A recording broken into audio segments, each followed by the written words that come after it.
Ada satu tumbuhan yang kalau Anda makan ini efeknya luar biasa banyak. Kolesterol bisa turun, kencing manisnya bisa turun, udah siap-siap nyatet.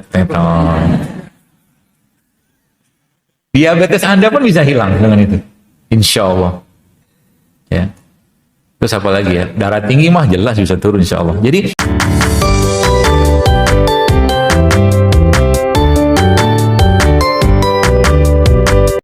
Allah ciptakan manusia itu dalam bentuk yang amat sangat sempurna. Dan sebenarnya kondisi penyakit manusia zaman sekarang ini terjadi tidak lain tidak bukan karena apa? Karena ketakseimbangan yang dia ciptakan sendiri di situ. Karena keseimbangan yang memang dia create sendiri dalam badannya. Munculnya gara-gara apa? Gara-gara panca indera yang bermasalah. Gara-gara dia melihat sesuatu yang tidak layak, dia mendengar sesuatu yang tidak layak, dia mengucapkan sesuatu yang tidak layak. Coba lihat, hadis-hadis Nabi SAW menjelaskan tentang itu banyak sekali. Bicara tentang bagaimana marah saja. Marah itu kan saya pernah cerita, bahwa ternyata orang marah 2 menit bisa menurunkan sistem imunnya sampai 5 jam ke depan gitu loh. Hanya 2 menit. Maka Nabi memperintahkan jangan marah gitu kan. Seperti itu. Maka masalah kita saat ini muncul gara-gara apa? Gara-gara rumah kita ini nggak benar gitu loh. Rumah kita itu maksud tubuh kita. Siapa pengendalinya? Sering saya sampaikan bahwa memang berdasarkan sabda Nabi SAW bahwa memang tubuh kita itu yang mengendalikan itu adalah kolbu. Ya. Rajanya itu kolbu, Pak Bu. Ya, kalau kolbunya baik, maka dia baik semua. Jadi sebenarnya nanti coba lihat kalau kita pelajari di akhir zaman, kita tuh nanti udah nggak makan lagi begini-beginian, Pak. Coba baca hadisnya. Yang kita makan apa nanti? Yang jadi makanan kita apa? Tasbih, tahmid, dan tahlil. Coba. Hadisnya begitu kan? Kenapa? Karena memang kekuatan itu di situ nanti. Jadi kenapa umat Islam mungkin secara umum gitu kan sekarang kita lemah segala macam? Karena memang kolbu kita nggak terjaga. Orang yang terjaga kolbunya tidak mungkin mendapatkan penyakit berat. Tak mungkin, Pak. Apalagi kanker. Kanker tuh baik. Saya cerita sedikit supaya jadi perhatian ibu-ibu khususnya. Suatu hari saya pernah dapat pasien, ibu-ibu dia kena kanker gitu kan. Lalu cerita panjang lebar terus saya tanya gitu kan, ini asal kisahnya apa? Ternyata sekian lama dia memendam perasaan suaminya yang menikah lagi. Perkara menikah sih silakan sendiri-sendirilah, itu bukan urusan saya. Tapi yang saya bahas ini adalah bagaimana perasaan itu bisa berubah atau mengubah kondisi fisiologis hormon kita. Ya, maka kalau kita menjaga tiap hari, yang dilihat, yang dengar, rasakan itu sesuatu yang baik, lalu sekarang maka sebenarnya kolbunya akan terasa terus, dia gampang lunak, dia gampang dia gampang tersentuh gitu kan. Nah, zaman sekarang tuh kita yang kurang di situ sebenarnya. Kalau saya tanya mungkin kapan terakhir kali ketika kita sholat baca Al-Fatihah itu tiba-tiba meneteskan air mata, nikmat luar biasa. Kita bisa makan nikmat, ya kita bisa makan dengan sangat nikmat, tapi kenapa kita nggak bisa sholat dengan nikmat? Berarti ada yang nggak beres di rajanya, Pak. Rajanya ada yang nggak beres. Sedangkan dia pengendali semuanya. Kalau dia pengendali semuanya, otomatis apa? Otomatis Anda akan merasakan kenikmatan, terutama yang berhubungan dengan Allah. Ya, dan itu tadi pagi sempat saya posting kan bahwa yang namanya kolbu itu harus diasah terus. Para sahabat radhiyallahu majma'in mereka adalah orang-orang yang tiap hari itu berusaha mengasah kolbunya. Kalau kita baca kisahnya Abu Bakar radhiyallahu anhu, bayangkan pagi-pagi Nabi tanya, siapa yang sudah sedekah saya, siapa yang sudah nyantun anak yatim saya, siapa yang sudah ngasih makanan janda miskin saya, siapa yang sudah menyolatkan jenazah kaum muslimin saya. Semua diborong sama dia pagi-pagi. Coba kira-kira kapan ngerjainnya itu? Mulai malam mungkin gitu kan. Jadi kalau udah kayak begini, maka otomatis dia hidup, ya, orang itu akan hidup dalam rumah kebahagiaannya dia yang disinari dengan kolbu yang terang. Maka bagaimana caranya, bos sekalian? Vibrate your heart every day. Kalau saya katakan vibrasikan, getarkan hati kita tiap hari. Ya, dengan cara apa? Do something extraordinary. Lakukan sesuatu yang kita jarang kerjakan. Kita jarang kerjakan. Contoh aja. Ini caranya ya, cara. Ini peran penting dia apa? Sebenarnya dia peran pentingnya adalah untuk membersihkan emosi-emosi negatif kita yang ada dalam badan kita. Ya, kolbu itu nanti ujung-ujungnya ke perasaan sebenarnya. Ya, ujung-ujungnya ke perasaan. Jadi misalkan gini, Anda biasa sodako, misalkan sodako di sini lah misalkan gitu kan, ada kencelengan atau sunduk lewat gitu. Lalu coba nanti kalau pulang dari sini, misalkan Anda lihat, maaf, orang susah atau orang nggak mampu atau orang memang kelihatan memang miskin gitu kan, Anda turun dari mobil atau dari kendaraan, samperin dia, kasih dengan tangan Anda. Jangan buka mobilnya, maksudnya jangan buka kacanya gitu. Do something new every day. Kebaikan-kebaikan itulah yang menggetarkan hati kita tiap hari. Baik, jadi kata kuncinya apa? Kalau mau rumah kita itu benar baik, maka benerin hatinya itu tiap hari. Dan hati itu bos sekalian cerminan dari apa? Wajah kita itu cerminan dari hati kita. Wajah seseorang cerminan dari hatinya. Dan wajah kita sering saya sampaikan adalah cerminan dari isi perutnya. Jadi bagi yang Bapak Ibu mungkin maaf masih suka makan ya gitulah, cilok, cireng, gorengan, apa gitu-gitu yang rombongan mereka semazab gitu kan. Itu kelihatan Pak dari wajah. Dan nanti kita akan bahas bagaimana Allah memberikan solusi kepada kita semua untuk bersih-bersih tadi. Untuk bersih-bersih. Asal mau aja sebenarnya. Jadi kemarin saya sempat baca buku ini bagus, karangan Dr. Mehmet namanya. Judulnya Food Can Fix It. Food Can Fix It. Jadi kalau Anda, kemarin saya sempat dengan beberapa teman-teman ngitung-ngitung ya. Ngitung-ngitung pasien-pasien yang anak online JSR itu total tuh ada 60-an loh yang sudah hamil. Biiznillah dengan kuasa Allah gitu kan. Apa sih yang dikasih? Ya gitu-gitu aja sebenarnya. Yang dikasih makanan ya resep yang kunyit ultimate gitu-gitu kan. Suruh minum ini. Tapi kata kuncinya apa? Ketika tubuh dikondisikan untuk bisa melakukan proses detoksifikasi dan kita kasih bahan baku yang tepat, maka sebenarnya nggak usah khawatir. Dia akan recover sendiri gitu kan. Dia akan bisa memperbaiki tubuhnya sendiri. Itu kata kuncinya itu.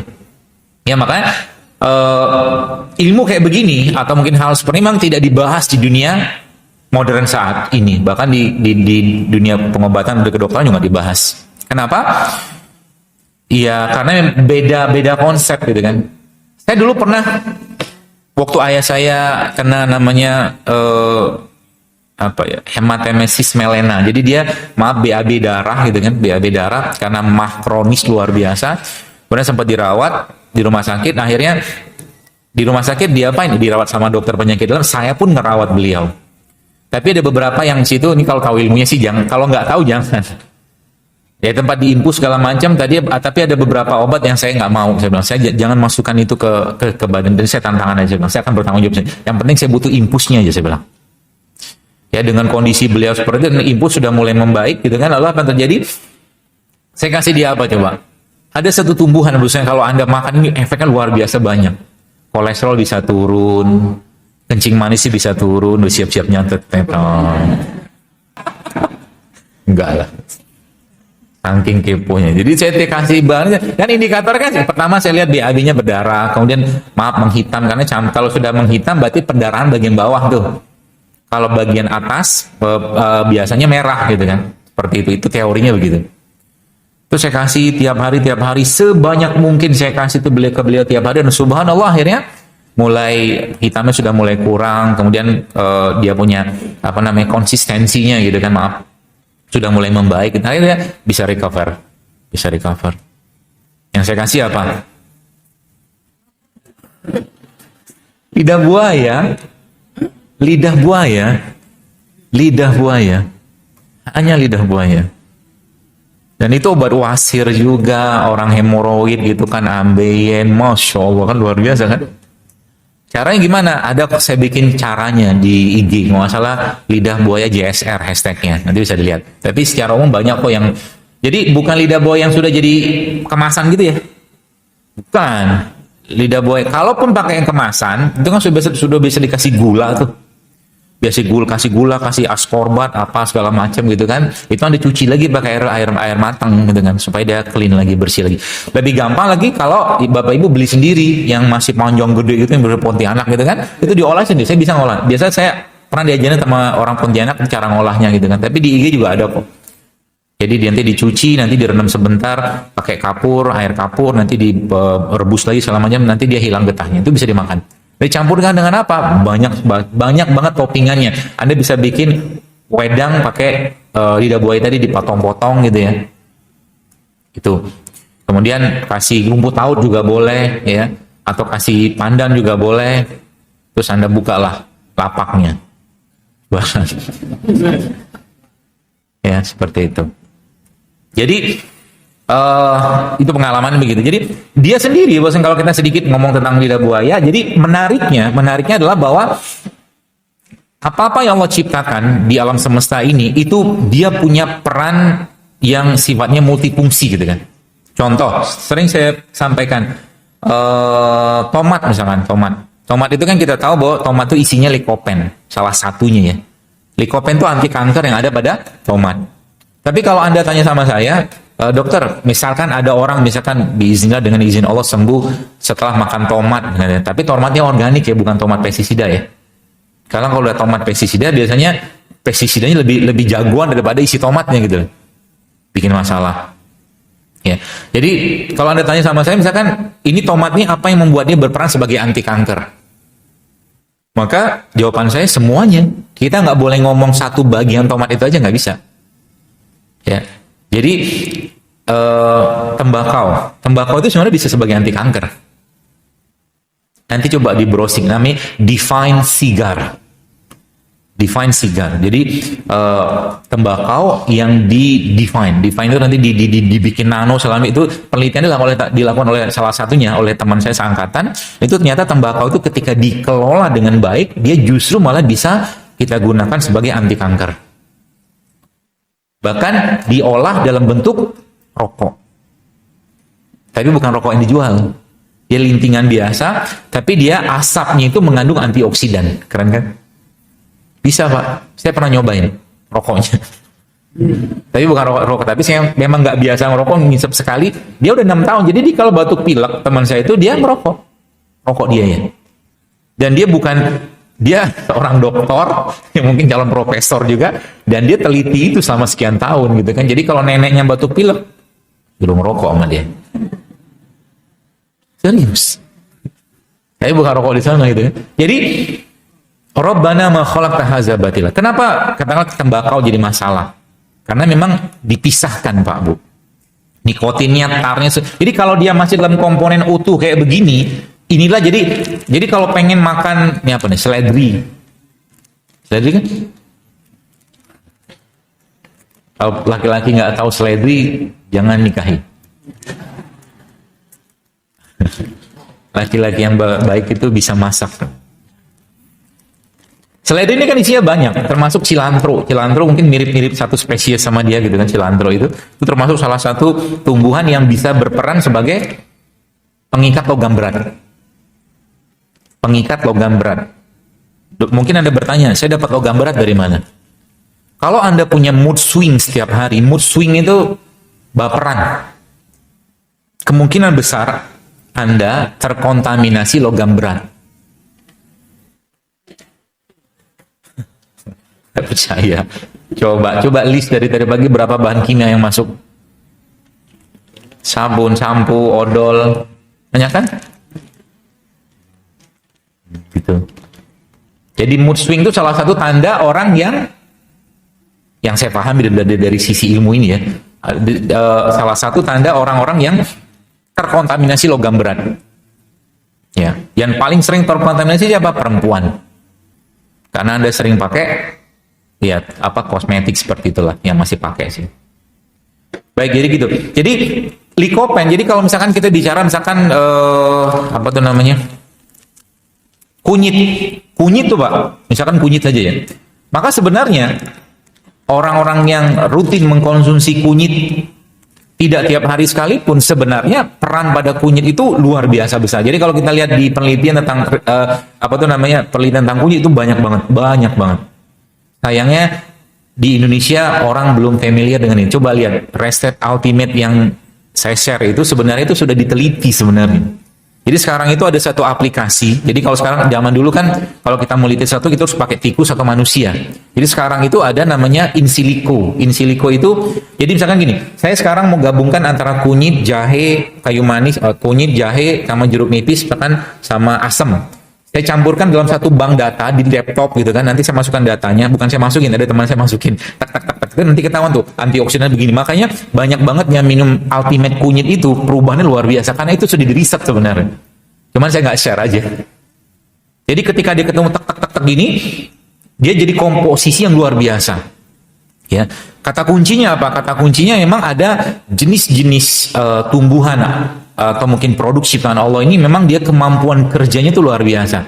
Jadi kalau Anda pengen misalkan nih, ini kan susu nih. Susu apa? Susu coklat. Saya bikin tadi pagi. Nanti kalau Anda cobain pengen banget apa? Biasanya pengen lagi. Gelasnya nggak ada. Nanti kita bikin susu. Susu dari tempe. Tempe. Udah pernah makan tempe mentah? Enak loh. Enak. Jadi kalau Anda pengen wajahnya kinclong, pencernaannya baik, nah tempe itu jangan digoreng. Kenapa jadi goreng? Coba lihat, denaturasi protein terjadi kapan? Kalau dipanaskan. Ini kan protein tempe. Dipanaskan rusak sebenarnya. Berarti nggak ada gizinya? Ada sih, cuman banyak hilangnya. Artinya apa? Salah satu yang, jadi nanti saya kasih tipsnya kepada bapak sekalian supaya nanti Anda mulai sekarang kalau mau hidup sehat sebenarnya gampang. Jadi nggak usah ngurusin penyakitnya, tapi urusin piringnya, urusin apa namanya, apa yang dimakan itu aja. Nanti hilang sendiri penyakitnya. Ya, jadi apalagi yang udah urusan berat badan mah gampang banget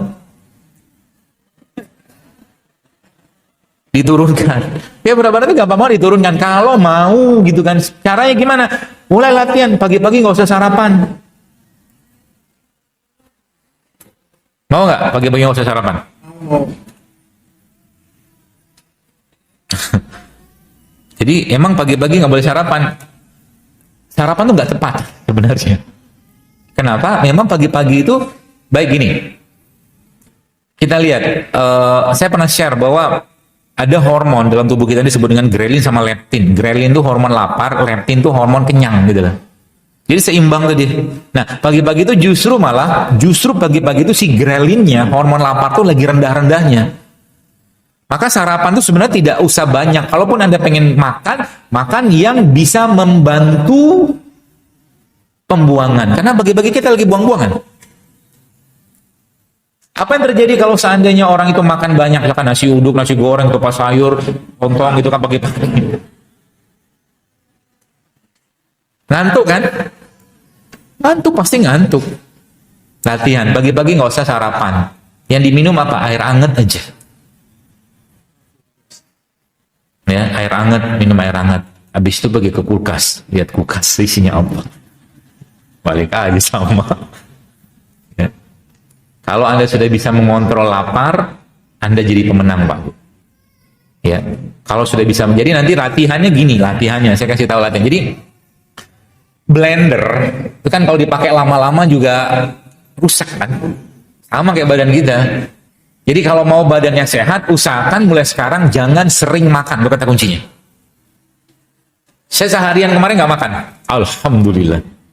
Saya cuma mengkonsumsi nutrisi cair. Saya minum apa kemarin tuh ya, kunyit gitu-gitu dan sampai malam, sampai mau tidur nggak ada makan sama sekali. Kuat nggak? Kuat aja, alhamdulillah. Karena konsepnya adalah kita makan bukan untuk kenyang, tapi kita makan untuk memenuhi gizi badan kita. Bisa jadi gizinya cair, bisa jadi gizinya padat. Saya makan minum kunyit segala macam, ada almondnya juga, kemudian ada macam-macam gitu kan, ada 3-4 botol saya minum. Jadi total tuh sehari itu saya minum hampir ribuan liter. 1000 liter kebanyakan Pak, satu tangki. 1 liter maksud saya. 1 liter. 1 liter isinya nutrisi semua. Cukup. Ya, sangat cukup. Gitu kan. Dan apalagi kalau kita sudah mulai mengatur circadian clock. Mengatur circadian clock itu boskan dengan cara apa? Dengan cara waktunya tidur, waktunya makan, waktunya kerja. Jangan olahraga waktu tidur, jangan tidur waktu olahraga, tidur waktu apa namanya? Tidur waktu bekerja gitu kan. Zaman sekarang kan kebalik. Orang-orang malam-malam olahraga. Alasannya ada waktu. Nanti Sabtu Ahad nggak masalah kan libur kan. Jangan tidur, jangan olahraga waktu malam karena olahraga malam justru malah nggak bagus buat organ tubuh kita. Jadi mulai sekarang yang suka olahraga malam, olahraganya sama istri saja. Kalau punya. Ya gitu ya. Jadi kata kuncinya bos sekalian banyak, tapi saya kasih beberapa clue-nya. Jadi kalau mau rumah kita tuh indah gitu kan, maka pertama mulai sekarang eat real food every day. Makan bener-bener makanan. Contoh, Anda pengen makan ikan, jangan makan tekwan. Tekwan boleh nggak? Boleh sekali-sekali. Makan ikannya gitu loh. Paham ya? Anda pengen makan daging, jangan makan bakso. Jangan makan sosis. Karena yang sudah diolah pasti akan menjadi pasti berkurang nilai gizinya. Ya, seperti itu. Ibu-ibu zaman dulu kalau mereka mau masak misalkan, buku ini ada pesan moral luar biasa. Kata si Dokter Mehmet, dia bilang apa di sini? Untuk para ibu yang selalu tahu bahwa makanan dapat memperbaiki kesehatan. Bukunya Food and Fix It. Di toko buku ada kok. Dia bisa lihat. Jadi dulu ibu-ibu kalau mau beli misalkan masak gulai ikan gitu, dia pergi pasar beli ikan segar gitu kan, masak ke rumah. Ya, ini cara ya. Nanti konsepnya nanti saya akan kasih tahu dan bagaimana kita kalau mungkin dalam bahasa orang mau bengkel itu di spuring balancing kemudian kita gitu. Nanti ada semua. Ya ala-alanya kita aja. Jadi eat real food every day. Semakin real yang Anda makan, semakin banyak nilai gizinya. Nanti kalau Anda sudah tahu konsep ini, maka Anda sudah mulai berpikir, kalau gitu saya pengen punya halaman atau kebun. Buahnya petik sendiri, sayur ambil sendiri. Ya, kok ribet amat sih? Nggak ribet sih sebenarnya, karena kita udah nggak biasa aja dengan begituan zaman sekarang. Serba instan semua kan. Itu yang pertama. Lalu yang kedua apa? Kurangi semua makanan-makanan. Ini apa namanya, syarat ketentuannya dulu. Kurangi semua makanan-makanan yang diproses dan direfinasi. Kurangi semua makanan-makanan yang diproses sama direfinasi. Contohnya apa? Semua makan kemasan lah. Semua makanan kemasan kurangi setiap hari. Jadi kalau Anda mau minum makan, usahakan makan yang fresh. Jadi kalau Anda pengen makan sesuatu, cari yang baru dimasak, makan. Jangan yang sudah sekian lama. Sekian lama tuh memang enak. Contohnya apa? Rendang. Gudeg juga enak. Gudeg tuh bagus. Dia fermentasi sebenarnya, kayaknya sih. Ya, tapi nggak apa-apa. Tapi jangan sering-sering. Ya, kemudian apa lagi? Eat more raw plant. Jadi makan lebih banyak lagi tumbuhan setiap hari. Ya, contohnya apa ya? Kayak begini kan ada apa tuh namanya? Ada sayur, ada buah. Ya. Dan rule paling pentingnya, Bapak sekalian, kalau Anda sudah ngerti konsepnya, maka sebenarnya Anda tidak perlu makan banyak, Anda cukup sekali sehari makan. Kapan makannya? Siang. Jadi hanya siang aja makan. Sisanya, pagi dan sore, Anda camilan yang sehat. Cukup. Kenapa saya katakan? Nggak, kalau kita udah membiasakan kayak begini, maka sebenarnya tubuh kita akan teradaptasi sendiri. Jadi misalkan satu hari kebutuhan kalori kita kan sekitar 2000 sampai 2200 kalori. Maka Anda kurangi beberapa. Anda kurangi beberapa kalori sekitar 500 sampai 700 kalori, maka nanti Anda tetap akan terasa lapar. Maka Nabi memerintahkan kalau makan nggak boleh kenyang. Rules-nya mulai sekarang makan nggak boleh kenyang. Kenapa? Saya kasih ilustrasi. Ilustrasi ini pernah saya tulis di Twitter dulu. Ada singa ini biasanya makan 10 kg daging setiap hari. Oke, lalu singa ini satu hari saya cuma kasih misalkan 1 kg. Jadi ada defisit 9 kg daging. Ya, ada defisit 9 kg daging. Dan kalau singa itu saya lepas ke pinggiran atau kerumunan orang, maka bisa dipastikan singa tadi akan makan orang. Tubuh kita juga sama. Kalau kata kuncinya stay in calorie deficit, maka otomatis tubuh Anda akan singa lapar terus, dia akan bersih-bersih rumah terus. Paham ya? Maka kata kuncinya makan jangan kenyang. Kan ada lagunya tuh, makan akal jangan makan, anak-anak sekarang tuh kan. Gitu. Jadi apa namanya? Makan jangan kenyang. Kapan berhentinya Anda yang tahu. Ya. Dan biasakan mulai sekarang camilannya buah dan sayur. Mata Anda harus jauh lebih berbinar-binar melihat abang rujak daripada abang gorengan mulai sekarang. Kalau, kalau matanya berbeda-beda lihat abang gorengan, masih error. Kalau sudah mulai, kayaknya kayak gua banget nih gini, makan gorengan. Udah mulai kayak begitu, berarti Anda sudah kembali ke jalan yang benar, badannya ya. Karena dia kasih sinyal. Mungkin Bapak Ibu belum tahu ya, alkohol sama narkoba, dia bisa bikin kecanduan. Makanan juga. Semua makanan yang diolah, yang dikasih bahan aditif, dia bisa bikin candu. Sekarang saya gak usah jawab deh. Siapa di sini yang pernah sakau mie instan? Tiba-tiba pengen makan mie instan, tiba-tiba pengen makan bakso, tiba-tiba pengen makan sesuatu yang ada micin segala macam, itu sakau loh. Itu sama mirip, kata orang-orang lagi, mirip sama orang-orang sakau alkohol atau narkoba. Bahkan kalau kita bicara gula, saya pernah share, gula itu 8 kali kuat kecanduannya daripada kokain. Gula pasir. Jadi kalau kita belum bisa ngurangi gula, maka sakau terus ya. Nah itu biasanya salah satu tips yang saya sarankan bagi orang-orang yang sakau dengan gula pasir, maka kata kuncinya apa? Kata kuncinya Anda mulai biasakan makan ubi. Ubi itu salah satu yang bisa Anda makan untuk mengatasi sakau gula pasir. Ubi apa? Selembu, bore, atau labu juga boleh. Ya, diusahakan makan. Labu itu salah satu selain daripada apa tuh namanya lidah buaya tadi, labu juga termasuk salah satu makanan yang sangat saya anjurkan bagi orang-orang yang menderita MAH. Ya, jadi kalau Anda pengen MAH-nya hilang, MAH ini sebenarnya satu tanda dari bermasalahnya sistem pencernaannya. Ya, jadi masalah pencernaan kita tuh dimulai dari salah satu tandanya adalah adanya dispepsia atau MAH tadi, seperti itu. Ya, baik. Lalu yang kedua apa? Yang ketiga apa? Mulailah untuk, kalau saran saya, eat organic. Eat organic. Banyak orang langsung berpikirnya organik kan harganya lebih tinggi, bla bla. Nggak juga sih. Buah manggis itu organik kan, nggak dikasih pestisida. Jadi carilah buah atau sayuran yang kemungkinannya kontaminannya kurang atau mungkin sedikit. Terutama kayak misalkan buah-buah di kampung gitu kan yang tumbuh dengan alami. Ya. Dan hindari makanan-makanan yang berpotensi diubah genetiknya. Contoh kayak tempe. Tempe ini sekarang banyak yang GMO. GMO itu yang genetiknya diubah. Jadi orang makan tempe, bukan tempenya sih, kedelainya. Orang makan kedelai bisa berpotensi kena kanker. Ya, laki-laki yang minum susu kedelai tiap hari, dia akan lebay.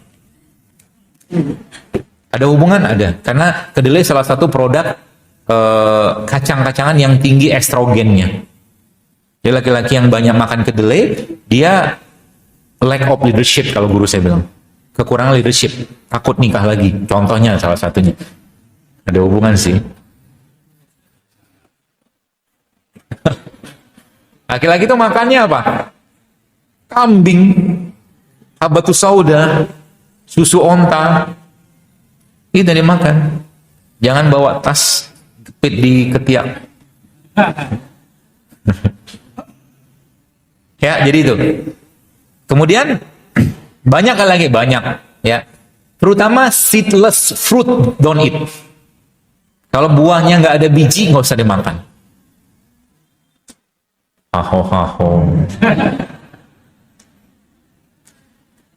Kalau buahnya nggak ada bijinya, sekarang Anda bisa nanam nggak? Nggak bisa kan? Yang nanam siapa? Mereka. Ditanam awalnya mana? Dibuat di lab. Hashtagnya food control. Paham ya? Dikontrol makanan tuh. Di semua nanti dikondisikan sehingga orang nggak bisa tanam lagi. Guru saya pernah bilang, kenapa sekarang banyak dulu ya, kasus-kasus penyakit degeneratif, stroke, jantung itu tidak terlalu banyak kayak sekarang. Tidak terlalu banyak. Sekarang kan meningkat luar biasa Pak Bu. Salah satu pemicunya sebenarnya adalah minyak. Minyak apa? Minyak goreng. Kenapa minyak goreng? Karena minyak goreng zaman sekarang sama minyak goreng zaman dulu beda. Zaman dulu orang bikin minyak goreng dari kelapa. Betul? Kelapa kategori lemaknya lemak jenuh. Kalau minyak goreng sawit lemak trans. Lemak trans jauh lebih parah, lebih jahat daripada lemak jenuh. Itu rahasianya. Itu yang pertama. Kalau minyak kelapa sawit itu kan industri. Kalau minyak kelapa semua orang bisa bikin, gampang kok bikinnya. Gitu loh. Hashtagnya apa? Food control. Harus tahu di hal-hal seperti itu gitu loh. Supaya Bapak Ibu bisa paham kondisinya, ya. Seperti itu. Baik, lalu yang ketiga apa? Tiap hari, ini saran saya, kalau mau badannya jauh lebih sehat, usahakan jangan pernah ada aditif yang masuk dalam badan Anda. Aditif. Aditif itu apa? Bahan tambahan pangan. Apapun bentuknya, jangan boleh ada masuk. Saya beberapa lihat DM sempat saya baca gitu sekalian ya. Itu ada orang-orang yang sudah mulai berperilaku hidup sehat, tiba-tiba dia sedikit cheating. Cheatingnya itu yang buat dia pernah kerjakan lama, dia curi-curi makan yang gak sehat, meriang, diare, segala macam. Memang begitu harusnya. Kalau udah biasa hidupnya kayak begitu, hidup sehat, tiba-tiba dia cheating, badan udah nolak. Dan yang paling luar biasa lagi adalah apa? Ini dia udah nggak bisa terima. Jadi misalkan contoh gini, sekarang kan banyak tuh cake yang tinggi gula, tinggi karbo segala macam itu kan. Kalau mata kita masih menangkap sinyal itu menarik segala macam, maka sebenarnya ada masalah di badan kita secara enzim. Paham ya? Karena dia bisa menarik atau dia bisa mengaktifkan hormon. Jadi makanan itu bisa mengaktifkan hormon. Maka makanan zaman sekarang pun juga menjadi fitnah dibanding di luar fitnah-fitnah yang lain. Banyak masalah zaman sekarang terjadi gara-gara makanan. Ini yang nggak banyak orang sadar. Ya, seperti itu. Jadi ketika Anda nanti makan, ya mulai berpikir untuk makan, mikir kira-kira yang saya makan ini bisa jadi bibit penyakit atau malah justru bikin saya sehat. Kalau udah pola pikirnya udah jalan kayak begini, maka kita akan sayang banget dengan badan kita. Baik, saya kasih tahu satu. Saya pernah baca dalam sebuah hadis juga bahwa ternyata selama ini kita mengenal bahwa yang namanya sodakoh itu paling baik kepada keluarga, kan gitu.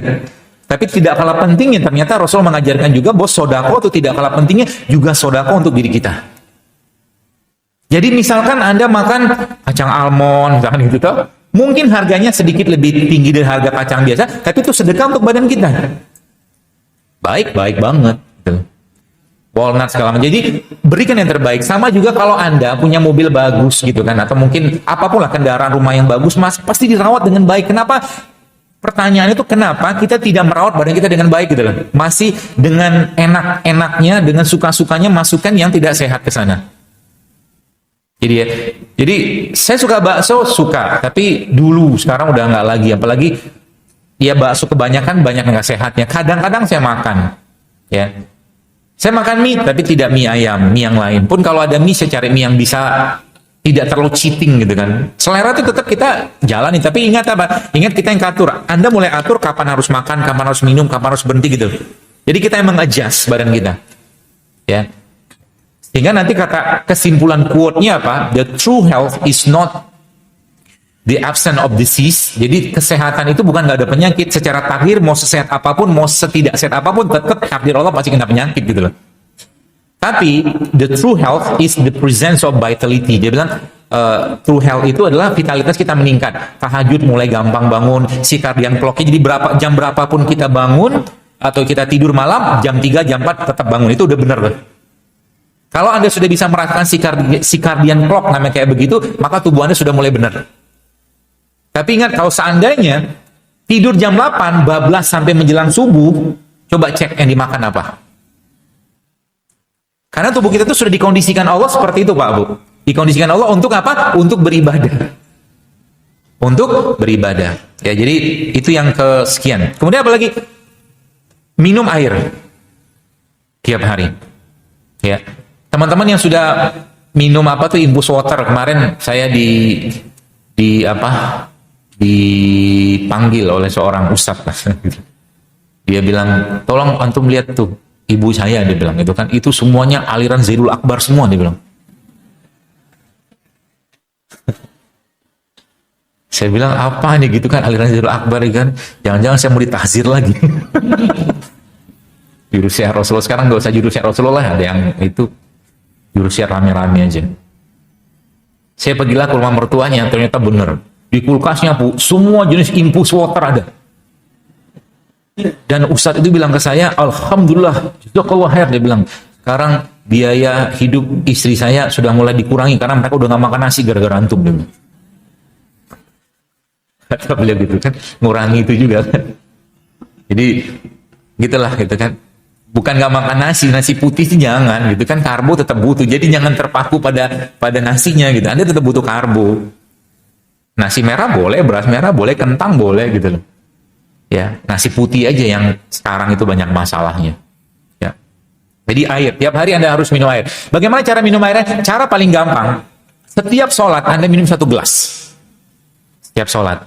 Jadi kalau gelas kayak begini kan sekitar 300 mili gitu kan, maka kalau setiap sholat berarti 3 kali 5, 1500 mili satu hari udah cukup banget. Ya, setiap sholat. Kalau Anda yang masih menggunakan infus atau air nano itu, tetap Anda harus butuh air putih. Karena air itu juga hati-hati. Air nano itu pada beberapa jenis buah dan sayuran, itu bisa menurunkan tensi dengan cepat, atau dia bisa menaikkan gula darah juga. Hati-hati. Kalau Anda masukkan ke dalam air nano itu, misalkan gini. Jadi kalau teman-teman bikin air infus gitu kan, atau air nano itu misalkan kurma. Kurma juga kalau dipakai jangan banyak-banyak. Jadi bikin infusan itu nggak usah banyak-banyak, cukup beberapa potong, bahkan 1/3 bagian bawah udah cukup. Ya, karena kita butuh ekstraksi dari bahan yang ada pada dia itu, dari semua bahan. Jadi kan kenapa kurma paling bagus, karena memang diajarkan Nabi SAW. Tapi kalau kita nggak punya kurma, pakai yang lain juga boleh. Anggur tuh gulanya tinggi. Jadi kalau kita pakai anggur, maka jangan banyak-banyak anggurnya. Kalau saran saya, nanti ini belum saya share, tapi kalau teman-teman yang menggunakan infusan buah, masukkan satu tumbuhan rimpang yang bersifat balance, yaitu apa? Jahe. Ya, jadi kalau Anda misalkan masukin semangka, masukin jahe. Ya, misalkan Anda masukin anggur, masukin jahe juga. Dengan perbandingan yang sama. Itu salah satu trik. Sekarang kan banyak tuh yang saya kasih rules. 3 rules kemarin itu kan, yang pertama pakai sayur, kemudian pakai rimpang, kemudian terakhir pakai buah gitu kan. Itu sebenarnya memenuhi kebutuhan asupan mineral sebenarnya. Karena disuruh makan buah kan kadang-kadang kita lupa. Tapi kalau minum kan kemungkinan besar kita nggak bakal lupa. Gitu loh. Maka dengan kita menggunakan konsep seperti itu, sebenarnya kita sudah mengasup nutrisi yang pada dasarnya nanti dia bisa memperbaiki tubuhnya. Sehingga nanti apa? Sehingga nanti tensinya turun, kolesterol turun, semua turun dengan sendiri. Kenapa? Food can fix it. Kata kuncinya. Ya, makanan bisa ngubah atau memperbaiki itu. Ya. Kemudian apalagi misalnya saya kira mungkin kalau saya pribadi udah nggak makan lagi sih kayak makanan-makanan. Ya kalau orang barat, saya kemarin ngomongnya makanan sampah, sudah banyak yang protes. Tapi istilah barat kan junk food gitu loh. Istilah bahasa Inggris kan junk food. Ya makanan-makanan ayam goreng cepat saji, kentang segala macam itu, saran saya itu jangan dimakan. Saran saya. Kenapa jangan dimakan? Anda pernah lihat kentangnya nggak? Pernah. Masuk di mana? Awalnya disimpan di freezer. Betul? Habis itu diapain? Diunyeng-unyeng sebentar, di defrost, and then dimasukkan ke dalam namanya deep frying namanya. Deep frying itu dia dimasak dengan suhu tinggi untuk memberikan crunchy-crunchy-nya termasuk ayam-ayamnya, sehingga pada akhir nanti terjadi peningkatan lemak dan peningkatan lemak trans juga dalam produk makanan tadi. Jadi kayak ayam goreng cepat saji itu peningkatan lemaknya luar biasa. Nanti lihat di YouTube namanya Super Size Me. Super Size Me. Jadi ada orang dia coba makan makanan cepat saji selama 1 bulan dan dia harus menanggung beban pengobatan penyakit hampir 90 jenis penyakit selama 9 bulan ke depan. Jadi less processed food atau less junk processed food seperti itu. Jadi kemudian apa lagi? Fresh is the best. Fresh is the best itu semakin segar semakin bagus. Semakin segar semakin bagus. Ya. Nah, ini yang mungkin kita masih kurang. Kalau Bapak Ibu browsing ya di Google itu ada namanya Blue Zone. Blue Zone itu daerah-daerah atau provinsi atau kota-kota di dunia yang angka atau usia harapan hidup mereka tinggi-tinggi semua. Indonesia tidak termasuk yang jelas. Ada di mana? Jepang di Okinawa. Kemudian di Perancis, kemudian ada di Meksiko, di California sebagian, di Korea, saya lupa itu beberapa tempat lagi. Dan ternyata orang-orang di sana sebagian besar less animal products. Mereka sedikit mengkonsumsi makanan yang bersumber dari hewan. Kan kita butuh protein, benar. Tapi kalau Anda lebih banyak mengkonsumsi protein nabati atau kita lebih banyak konsumsi protein jauh lebih baik. Jadi kemarin itu saya ada protein yang saya makan kemarin ada karbo nggak ada serat nggak ada, semua ada, tapi tidak dari hewan. Jadi less animal product. Apalagi beberapa jenis hewan-hewan yang sekarang kayak ayam, mungkin sapi kan sudah diternak. Jadi mereka tuh kayak Bapak Ibu pernah lihat nggak? Lagi bawa mobil di jalan gitu kan, ada di tol, tiba-tiba di samping Anda ada gerombolan ayam lagi dibawa. Lihat nggak? Lihat wajah mereka nggak? Wajah ayamnya sedih loh mereka. Gitu, kayak menunggu kematian gitu. Nggak ada bahagia-bahagia. Coba Anda lihat ayam yang main di kampung itu kan happy gitu ngeliatnya gitu kan, ketemu teman-temannya gitu kan, ngobrol. Cingkrama mereka gitu kan, sambil nggak gaul-gaul apa kayak yang saya kemarin iguana putih yang saya share itu kan, kasih sayuran nggak mau gitu kan, gitu kan. Jadi itu less animal product. Jadi kalau Anda contoh gini ya, mungkin saya coba kasih tahu Bapak Ibu biar Anda bisa paham perbandingannya. Ada tahu kacang Arab? Tahu? Yang biasa dibikin humus itu loh. Ini kalau bahasa orang sana mah chickpea. Entah itu pelecehan buat orang Arab, saya nggak tahu juga. Makanya saya tidak mau makan kurmanya Amerika. Kurma yang gede-gede gaban itu, saya nggak mau. Kenapa nggak mau? Mereka punya izah, saya juga punya izah. Mereka nggak mau makan kurma Arab, kita makan kurma Arab aja. Nabi kita orang Arab. Karena Amerika kan punya kurma sendiri kan, yang kita harganya itu luar biasa mahal, busuk gede kayak belimbing gitu. Itulah merek yang nggak usah disebut. Chickpea atau mungkin kacang Arab dibandingkan dengan ayam, lemaknya kacang ini jauh lebih rendah. Itu yang pertama. Yang kedua, zat besinya jauh lebih rendah. Zat besi lebih tinggi dibandingkan dengan ayam. Kemudian fibernya, kalau Anda makan ayam tuh nggak ada serat, 0 seratnya. Tapi kacang ini punya serat.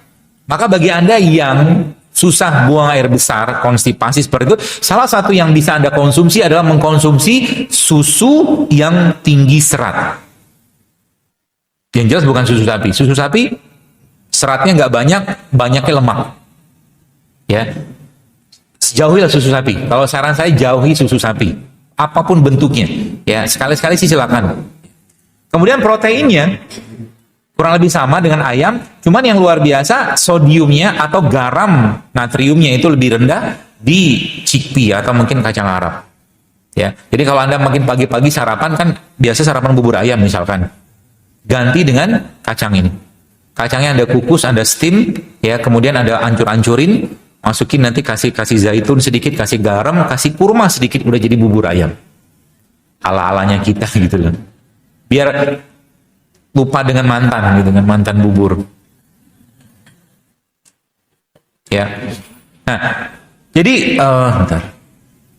Itu beberapa rulesnya. Kemudian apa lagi? Mulai sekarang pakailah pemanis yang alami.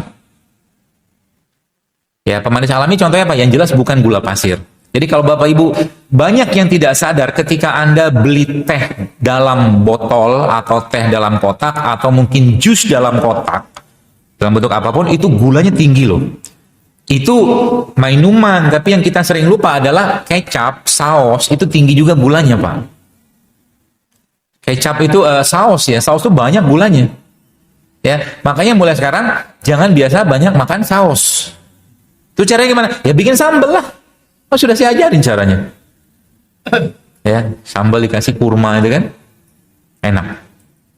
Kemudian more plant protein. Jadi salah satu cara kita untuk menjaga badan kita agar lebih fit, mulai sekarang lebih banyak makan protein dari tumbuhan. Ya. Jadi kalau nanti makan bubur ayam, makan mie ayam, yang Anda makan apa? Nah, kalau saya saran nih, kalau mau sih, mau nggak makan mie ayam? Mau. Nanti bilang sama abangnya, Bang, kuah isinya mangkoknya kuah, sambal sama sayur sawi aja, Bang.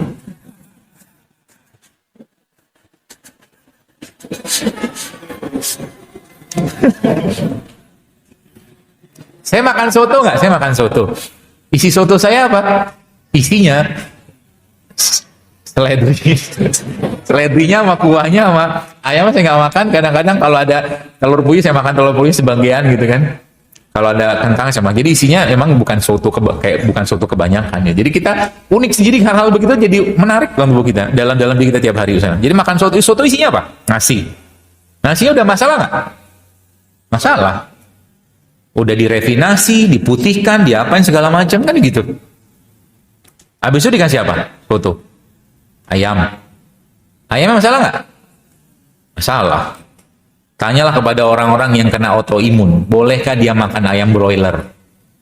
Ah, boleh. Coba aja kalau mau makan. Apa sebabnya? Tanya aja sama yang ternak. Nanti kalau saya bilang bohong lagi, tanya aja. Isinya kalau mereka untuk bisa dapat ayam kayak begitu tuh diapain aja gitu tuh. Jadi ayam udah mah. Jadi isi sotonya nanti apa? Kuah, seledri, daun bawang, toge. Sehat nggak? Wih, sehat Pak. Soto apa? Soto.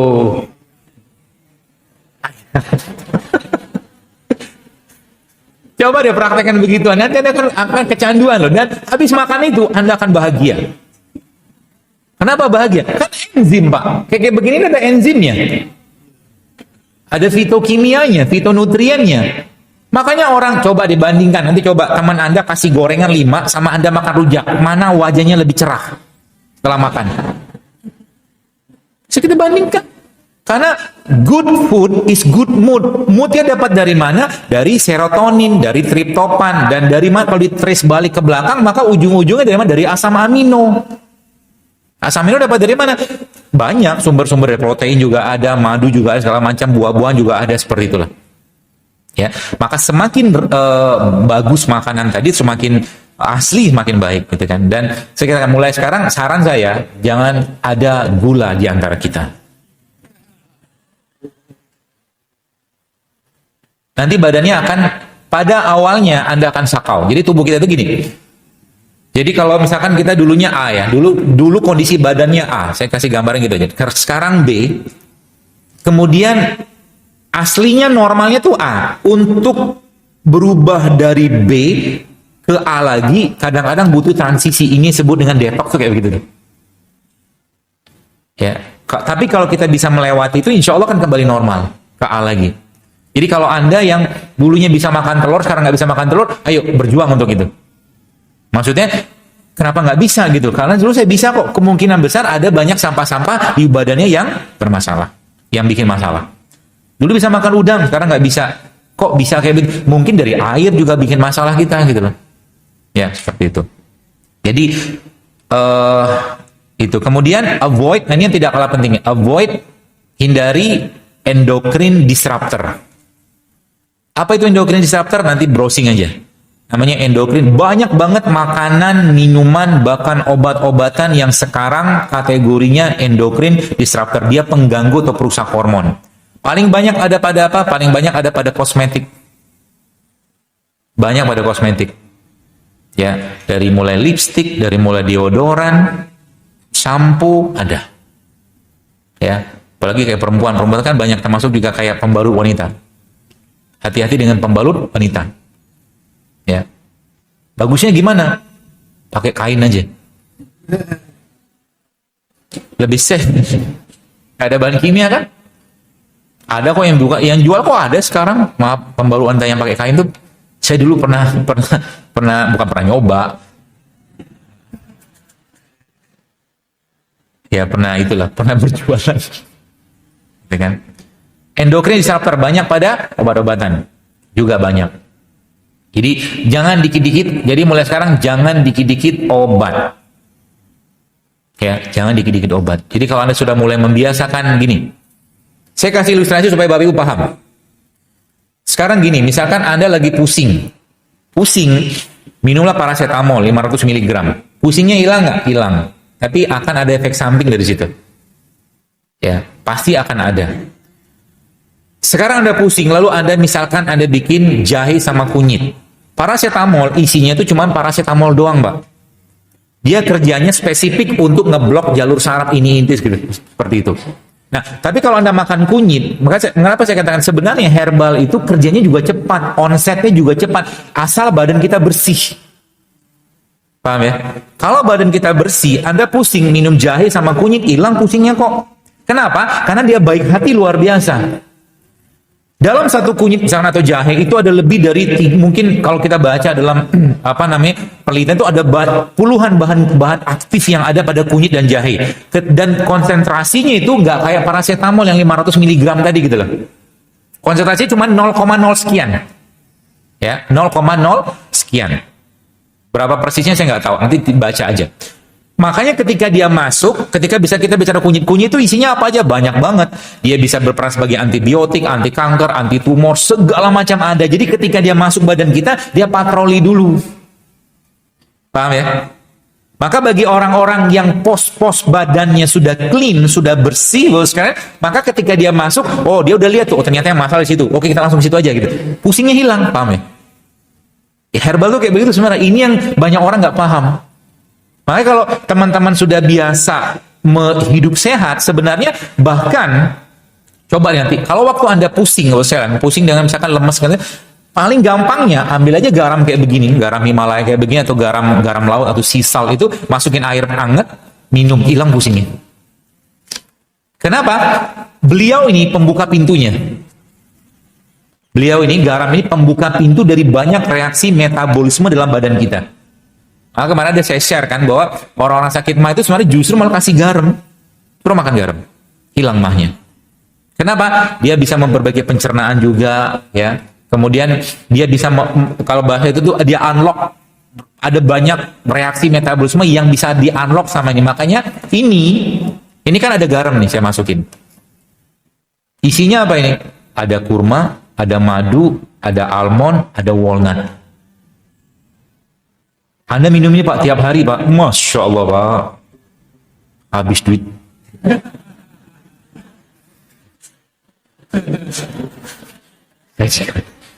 Ya gak usah, nggak bilang habis duit harus ada terus.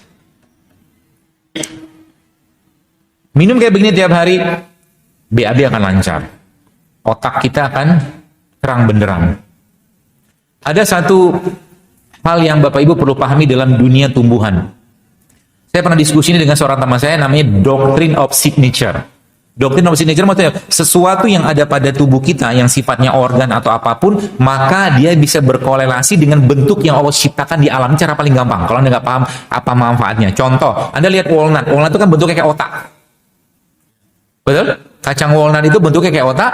Secara saintifik memang diteliti, memang dia mengandung omega 3, mengandung apa bahan-bahan yang bermanfaat untuk otak gitu. Jadi cara paling gampang itu. Jadi misalkan Anda lihat ureter, kenapa mungkin nanti kalau sudah mulai paham, kenapa saya menyarankan orang-orang yang masalah infeksi saluran kemih atau susah buang air kecil, anyang-anyangan atau disuris, saya sarankan dia minum apa coba? Akar alang-alang, karena bentuknya kan kayak panjang. Dan memang akar alang-alang tuh perannya di situ. Dan menariknya akar alang-alang kalau kita termasuk ini bisa ibu-ibu simpan di rumah, kalau anak Anda demam bisa pakai itu.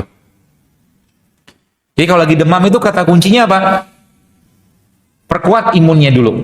Jadi kalau lagi demam, kasih dia minum banyak-banyak, ruqyah dia, belajar ruqyah gitu kan, doakan dia, Anda sodakoh ya. Jadi jangan langsung berpikir tentang obat dulu.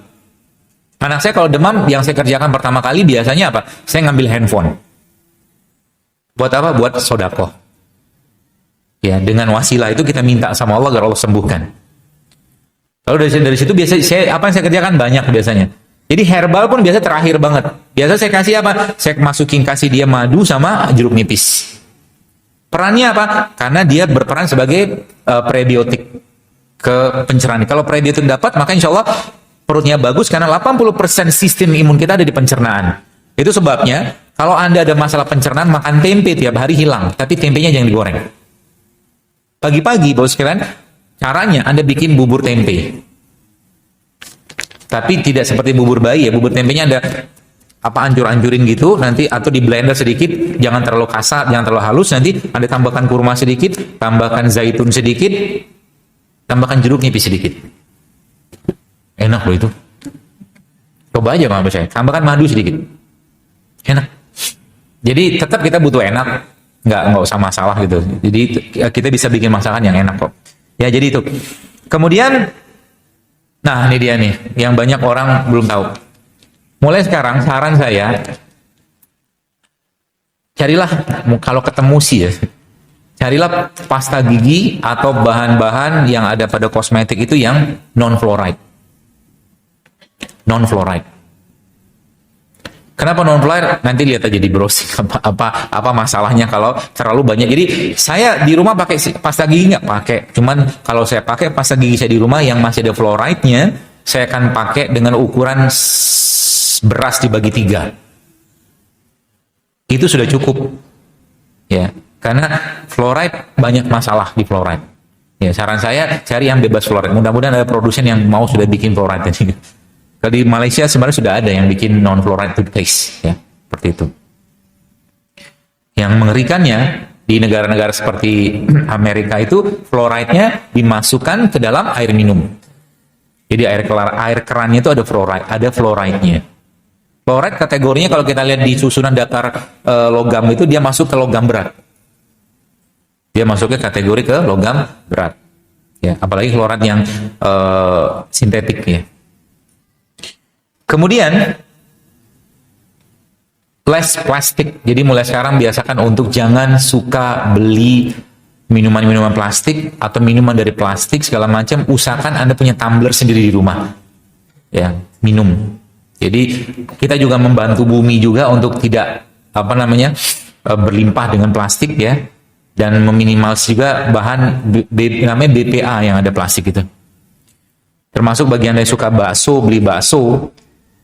Makan bakso tuh jangan di rumah, kecuali Anda bawa rantang. Paham maksudnya? Panasnya itu berat Pak.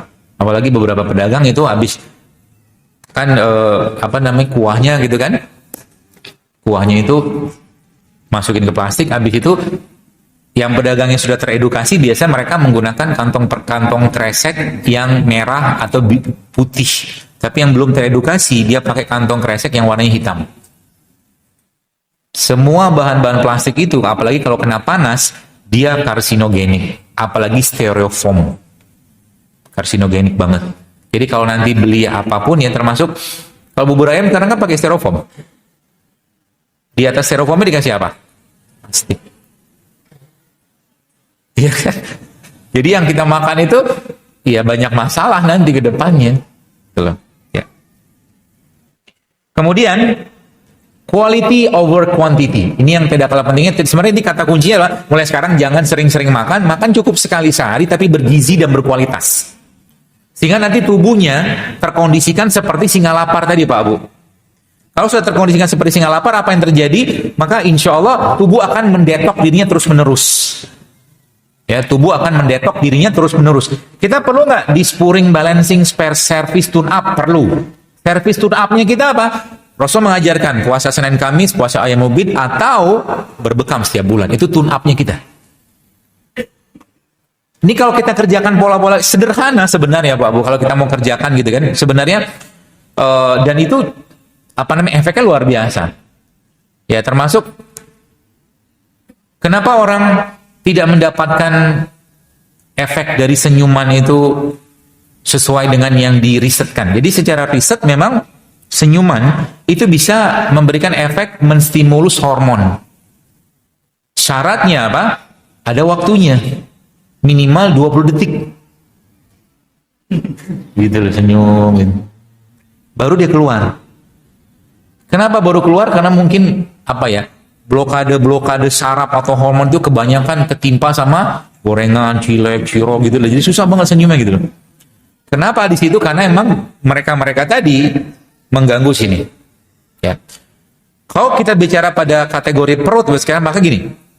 Ada beberapa, jadi Allah menciptakan banyak sekali tumbuhan-tumbuhan yang berperan untuk organ tertentu. Ya. Organ-organ tertentu. Tapi kalau kita biasakan makan ini tiap hari, Bapak sekalian, maka organ itu akan sehat dan yang lain pun akan dapat manfaat. Contoh misalkan kita bicara otak. Jadi ada beberapa jenis ciptaan Allah, ya, produk ciptaan Allah itu yang memang efeknya bagus banget untuk otak. Contoh apa? Alpukat.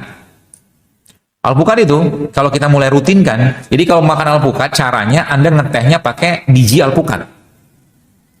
Jadi biji alpukat itu Anda serut, kasih air panas, kasih madu, alpukatnya dimakan, di jus nggak? Saran saya jangan di jus, Anda hancurin aja. Jadi kayak kita makan bubur gitu kan, nah kasih kurma sedikit atau kasih zaitun sedikit. Kasih kurma atau kasih madu sedikit. Gak usah banyak-banyak karena pagi-pagi atau mungkin pagi-pagi terutama ya, kita nggak butuh makan banyak karena tubuh sedang meluarin proses pembuangan. Ya. Kemudian ada juga, jadi otak akan ada hubungan sama jantung. Pernah saya share waktu itu tentang manfaat coklat. Coklat itu kalau Anda makan rutin tiap hari, jantung kita akan baik sekali. Tapi bukan coklat batangan. Coklat bubuk ya. Ya, coklat bubuk itu nanti coba ada blender, campurkan kurma atau campurkan madu, itu baik sekali, bahkan dia bisa merontokkan plak-plak di jantung. Coklat. Makanya sudah bilang kan, food can fix it. Apalagi ditambahkan dengan apa? Jangan kalau kita udah mulai membiasakan berpuasa, maka sebenarnya banyak penyakit yang bisa kita perbaiki dalam badan kita nih. Catatannya apa? Kalau memang nggak bisa berpuasa, apa yang harus Anda kerjakan? Anda mulai lakukan pola namanya intermittent fasting. Intermittent fasting itu apa? Contoh nih, Anda terakhir, ini dalam kondisi bukan puasa ya, Anda terakhir makan jam 5 sore, misalkan. 5 sore kan? 5 sore ke 5 pagi kan 12 jam. Terus, waktu malamnya kita ngapain? Tidur. Kan tidur. Tidur tuh ngapain? Puasa. Semua organ diistirahatkan. Maka sebelum tidur, bekali petugas kebersihan kita dengan toolsnya. Jadi sebelum tidur apa yang Anda kerjakan? Anda bisa minum air madu hangat sebelum tidur. Atau kalau Bapak Ibu punya chamomile tea itu juga bisa kalau ketemu. Atau kalau enggak, Anda juga bisa minum mungkin sedikit saja seujungan sendok bipolen, campur madu, campur air hangat juga bisa. Sebelum tidur, supaya nanti waktu tidurnya dia bisa bersih-bersihnya lebih optimal. Jadi sebelum tidur tuh saya saran sih, dan saya pun kerjakan sebelum tidur, usahakan Bapak Ibu minum air. Tapi nggak usah banyak-banyak, 1 gelas kecil anget, kalau ada madu, kasih madu nggak apa-apa. Kalau nggak ada, Anda bisa minum air minyak zaitun sebelum tidur, 1 sendok sebelum tidur. Ya, seperti itu. Nah, kan bangun pagi, lalu bangun pagi ngapain? Minum air lagi. Waktu bangun pagi pertama kali minum air. Kenapa? Saya pernah baca penelitian, ternyata air ludah kita pagi hari itu mengandung antioksidan. Air ludah. Ya, air ludah pagi-pagi itu mengandung antioksidan. Ya, jadi jangan dibuang. Masukin lagi. Minum maksudnya kan. Makanya ibu-ibu baru tahu kali ya, kenapa ibu-ibu kalau anaknya matanya belekan anaknya dikasih air ludah kan? Air ludah itu perannya banyak loh. Bahkan Rasulullah juga mengajarkan ada beberapa penyakit yang beliau ludahin gitu loh. Tapi dia ngeludahnya Rasul ya. Karena emang banyak berkah di air ludah. Ya. Nah, pagi-pagi nih tips yang lain. Sudah saya sampaikan kemarin. Pagi-pagi itu kalau kita lihat istilah Inggrisnya atau bahasa Inggris kan breakfast. Betul? Fastnya di break. Jadi pagi-pagi cocoknya ngapain? Makannya. Ya sesuai dengan puasa. Pagi-pagi makan apa? Kurma. Kan gitu. Rasulullah kan kalau berbuka pakai kurma. Ya, kenapa? Fastnya lagi di break. Waktu di break pasnya lagi di break itu, maka jangan masukkan bahan-bahan yang bikin berat badan kita. Maka sebenarnya nggak cocok pagi-pagi itu makan nasi uduk, nasi goreng, gorengan nggak cocok. Kenapa? Berat badannya Bu, karena dia lagi proses pembuangan. Proses pembuangan kalau nggak enzim yang Anda makan, kalau nggak air putih. Paham ya? Seperti itu. Dan nggak usah banyak-banyak. Jadi pagi-pagi itu nanti ambil beberapa potong buah, ya buah semangka atau melon atau apapun gitu. Lalu Anda ya potong dadu gitu, lalu kasih sedikit madu, kasih sedikit garam, kasih sedikit jeruk nipis. Udah cukup. Itu namanya sarapan. Itu bisa jadi sarapan. Ya. Nanti lapar nggak? Pasti lapar. Kalau lapar, maka biarkan lapar itu Anda rasakan karena dia akan hilang dalam waktu biasa setengah jam. Setengah jam akan hilang. Kalau dia sengaja makan hilang, maka tubuh akan mengkondisikan untuk mencari sumber-sumber tenaga yang nggak kepake dalam badan kita. Di situ nanti lemak akan dibongkar, glikogen akan dibongkar, semua akan dibongkar. Gitu ya. Seperti itu. Kemudian, apa tadi terakhir?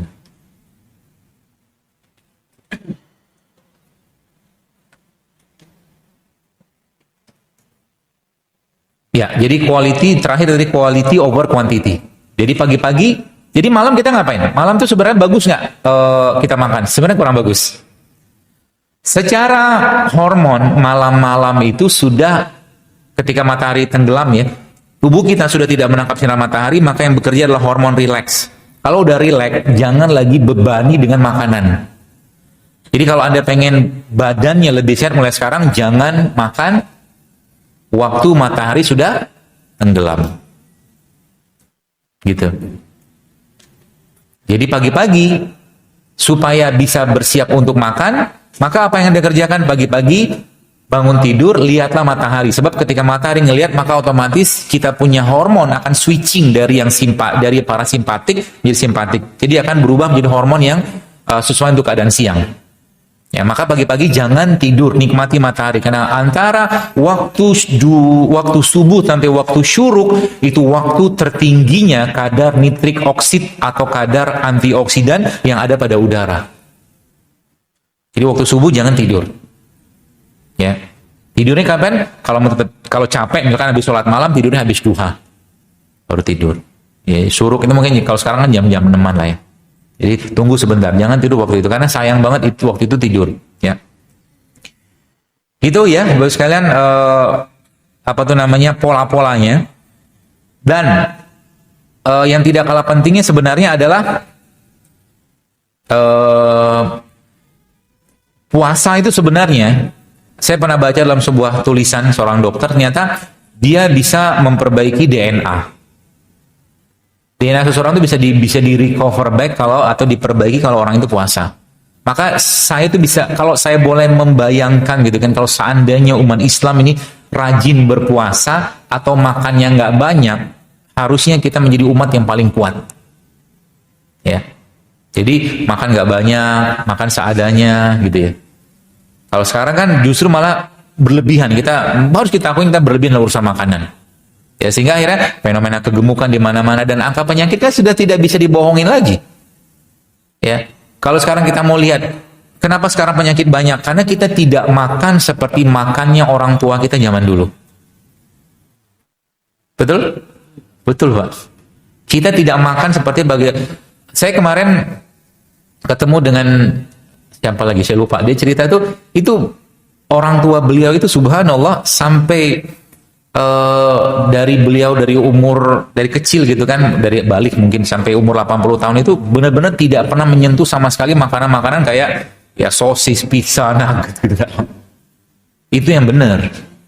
Ya. Maka kembali ke makanan orang tua zaman dulu. Dan secara statistik memang itu menyehatkan. Ya. Itu menyehatkan. Orang tua kita zaman dulu karena minyak goreng susah, mereka bikinnya tempe bacem. Tempe dibacem kan? Gak digoreng kayak zaman sekarang. Sekarang dikit-dikit goreng. Semua digoreng pakai minyak sawit gitu kan. Seperti itu. Baik, sudah 10:30. Kurang lebih kayak begitu mungkin yang bisa disampaikan, dan mudah-mudahan bisa memberikan inspirasi buat Anda semua. Dan kalau Anda sudah tahu hal-hal seperti ini, yuk ajak orang lain, Pak Bu. Karena mungkin ada sebagian dari kita yang gara-gara penyakitnya atau mungkin masalah kesehatannya, dia nggak bisa mungkin bangun malam, mungkin kakinya sakit segala macam. Dengan pola-pola sederhana sebenarnya kayak begini tuh, mereka bisa terinspirasi dan mengikuti kita gitu loh. Ya, maka saya sering sampaikan yang teman-teman yang sudah mulai menggalakkan infus gitu kan, air infus atau mungkin air nano kalau kita bilang itu, ya mungkin coba ditunjukkan ke orang lain sebagai bentuk syiar dakwah kita gitu. Karena sekarang kondisi penyakit kita itu sudah menyedihkan sekali, Pak Bu. Saya kemarin, istri saya sempat dirawat di rumah sakit kemarin, dan ketemu dengan dokter penyakit dalamnya itu, subhanallah, sedih banget dengar informasi dari beliau. Jadi jamaah-jamaah haji itu yang sudah nunggu sekian tahun gitu kan, tiba-tiba diperiksa kesehatan ternyata gagal ginjal, nggak boleh berangkat. Gitu loh. Gara-gara apa? Gara-gara nggak jaga makanan. Gitu loh. Sayang banget, ada yang ngantri, ada yang sampai beberapa tempat tuh kan antri haji sampai 20 tahun gitu. Tiba-tiba medical check up, nggak boleh berangkat. Dan dia, si dokter penyakit dalam cerita ke istri, saya dengarkan dari beliau, dia bilang katanya itu banyak yang kayak begitu gitu loh. Dan mereka nggak sadar, tiap hari gimana nggak mau gagal ginjal, tiap hari apa coba dia makan? Teh, kopi gitu kan. Minum air putih jarang, makan buah jarang, makan sayur jarang. Seperti itu terus dia, ya sudahlah bersiaplah untuk seperti itu gitu loh. Ya. Jadi masa depan kesehatan kita itu memang ditentukan dari apa yang kita makan saat ini. Di Twitter saya pernah tulis 10 tahun yang lalu bahwa Indonesia ini, saya bilang, kemungkinan besar akan berlimpah ruah kasus autoimun dengan pola makan kayak begini. Ternyata sekarang benar. Dan nggak berubah juga gitu kan. Jadi bagi Anda terutama ibu-ibu di rumah, mulai sekarang perbaiki lemari makan Anda. Kalau punya lemari makan gitu kan, dalam artian Anda masukkan makanan-makanan kering, silakan. Kulkas juga, jangan banyak isi kulkas. Kulkas tuh paling baik kalau apa? Kalau kosong. Gak ada makanan frozen kan? Anda masak ikan, pergi ke pasar, beli ikan kan gitu kan? Semua di frozen. Boleh nggak? Kalau darurat sih silakan. Tapi kalau nggak, udah jalanlah kaki ke pasar itu. Kalau bisa, ya, biar bulat-bulatnya itu hilang gitu loh, ya. Mukanya bulat, badannya bulat gitu kan, nggak mau jalan. Baik, saya kira mungkin itu buat sekalian, dan kalau ada yang mau tanya silakan. Assalamualaikum warahmatullahi wabarakatuh. Saya mau tanya, nenek saya kena hipertensi dan diabetes juga, apa ini, jantung. Apa herbalnya? Tadi kan sudah disampaikan. Lidah buaya itu kasih makan beliau. Lidah buaya itu bisa untuk DM, diabetes juga, kasih rumput laut. Jadi benerin piring beliau dulu. Jadi jangan fokus ke penyakitnya. Benerin piringnya. Ya. Jadi banyak sebenarnya kalau untuk katanya saya bilang hipertensi misalkan beliau bisa minum air kelapa, maka minum aja air kelapa. Ya, juga bisa untuk hipertensi. Bolehkah meminum air nano sebelum tidur? Boleh. Air nano yang baik sebelum tidur apa? Kalau saran saya, kalau ibu-ibu, bosnya teman-teman sekalian tetap pengen minum itu sebelum tidur, maka cari yang rendah kalori. Air nanonya ya, atau air rimpusan itu rendah kalori. Contohnya apa? Rimpang-rimpangan atau bumbu itu rendah kalori itu. Jadi sebelum Anda bikin berapa jam gitu kan? Rata-rata sih 6 jam. 6 jam sudah mulai ekstraksi dia. Jadi misalkan ada jam 5, jam berapa? Jam 3 lah. Tidurnya misalkan jam 8 atau jam 9. Maka Anda rendam di jam 3 sore. Rendam jam 3 sore, nanti waktu mau minum jam 9 malam kan, pas tuh. Dan jangan banyak-banyak. Segini udah cukup. Jadi kayak begini sebenarnya beberapa keping atau beberapa potong kunyit sudah cukup. Kunyit boleh, jahe boleh, ketumbar boleh, mau campur semua juga boleh, tapi nggak usah banyak-banyak. Dan jangan menuhin airnya. Ya, terlalu banyak juga tidak baik. Jadi kita butuh dikit saja, karena dengan dia ekstraksi keluar itu udah cukup untuk kita. Ya, jadi bolehkah kalau buah tetap ada kalorinya. Jadi kalau lagi tidur berat, ya, tubuh kita untuk mencernanya. Bukan berat sih, kerja lagi gitu. Jadi jangan bebani dengan kalori. Penyedap makanan yang boleh dan tidak boleh konsumsi apa? Kan penyedap makanan itu salah satu namanya kan glutamat. Kita kenalnya dengan MSG kan, monosodium glutamat. Nah itu Bapak sekalian bisa Anda bikin dari kaldunya jamur. Jamur itu glutamat alami. Maka kemarin saya sempat share kan resepnya itu yang jamur itu. Ya, itu bisa Anda bikin kaldu. Cara bikin kaldu gimana? Saya pun nggak tahu cara bikin kaldu, tanya ibu-ibu deh. Coba bikin kaldu dari jamur, nanti disimpan di kulkas. Jadi pengen masak apa, kasih kaldu jamur. Kan penyedapnya itu. Itu jauh lebih sehat daripada makan penyedap yang sintetik.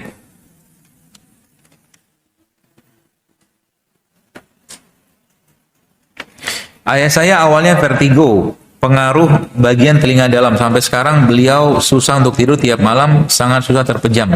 Solusinya apa? Dibekam. Area kepala dan daerah belakang coba dibekam. Leher, semua dibekam. Sama dipijit. Ya, itu insya Allah sih sepengalaman saya bisa membantu. Ya. orang-orang yang vertigo. Dan salah satu yang disarankan untuk orang-orang yang seperti itu adalah coba dia mulai biasakan untuk makan atau minum rimpang-rimpangan, termasuk garam juga saran saya diminum, ya, dalam jumlah yang tidak banyak, ya, garam ini ya, bukan garam dapur, ya. Apakah bisa dengan memperbaiki pola makan menyembuhkan stroke menaun? Nggak bisa, Allah yang menyembuhkan. Ya, jadi konteksnya adalah gini Pak Bu, kita harus tahu juga, misalkan ada seorang bapak-bapak, jadi gini, kan sudah saya bilang tadi, true health itu bukan nggak ada penyakit, tapi the presence of vitality. Jadi kita orang stroke, maaf umurnya udah 70 tahun, ya, stroke 70 tahun berat Pak Bu. Tapi tiba-tiba Anda misalkan susu tadi, kalau susu tadi itu ya, susu almond, walnut gitu tuh, dan susu kacang-kacang, itu kalau Anda kasih sama orang stroke, itu efeknya luar biasa loh tuh. Bagusnya luar biasa. Ya, termasuk juga alpukat, ya, alpukat tadi juga bagus, kemudian coklat juga kasih. Jadi orang-orang tua itu coba yang stroke gitu kan, coba kasih coklat. Baik, bagus. Ya, tapi coklat yang Anda bikin sendiri gitu kan, bukan susu coklat, tapi ya coklat gitu kan, dikasih air panas, kasih kurma, kasih madu, kasih garam sedikit. Itu bisa membantu, Ya, termasuk juga stroke ini adalah kalau saya saran saya pribadi dari pengalaman saya, stroke ini bisa dibantu dengan, kalau di rumah sakit kan fisioterapi.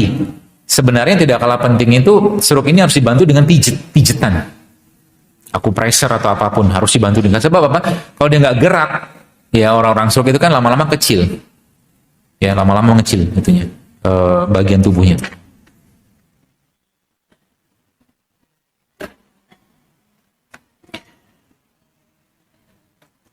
Apakah boleh menggabungkan protein hewani dalam apa nih? Tidak tahu nih pertanyaannya. Dalam kunyahan. Anak saya diagnosanya lipoma. Lipoma itu kan tumor lemak ya. Lemaknya muncul dari mana? Dari makanan. Maka benerin makanan. Lipoma diapain? Kalau mau cepat angkat aja lah, dioperasi nggak apa-apa. Tapi kalau dia recurrent balik-balik lagi, maka coba cek yang dimakan apa nih anaknya itu. Jadi kan dia tumor lemak itu yang muncul di bagian kulit gitu kan, itu lipoma kayak begitu. Maka itu bisa dicegah dengan cara apa? Ya mulai banyakin sayur, kurangi gula, kurangi protein hewan, ya seperti itu. Insya Allah bisa hilang. Tapi kalau mau cepat, operasi aja.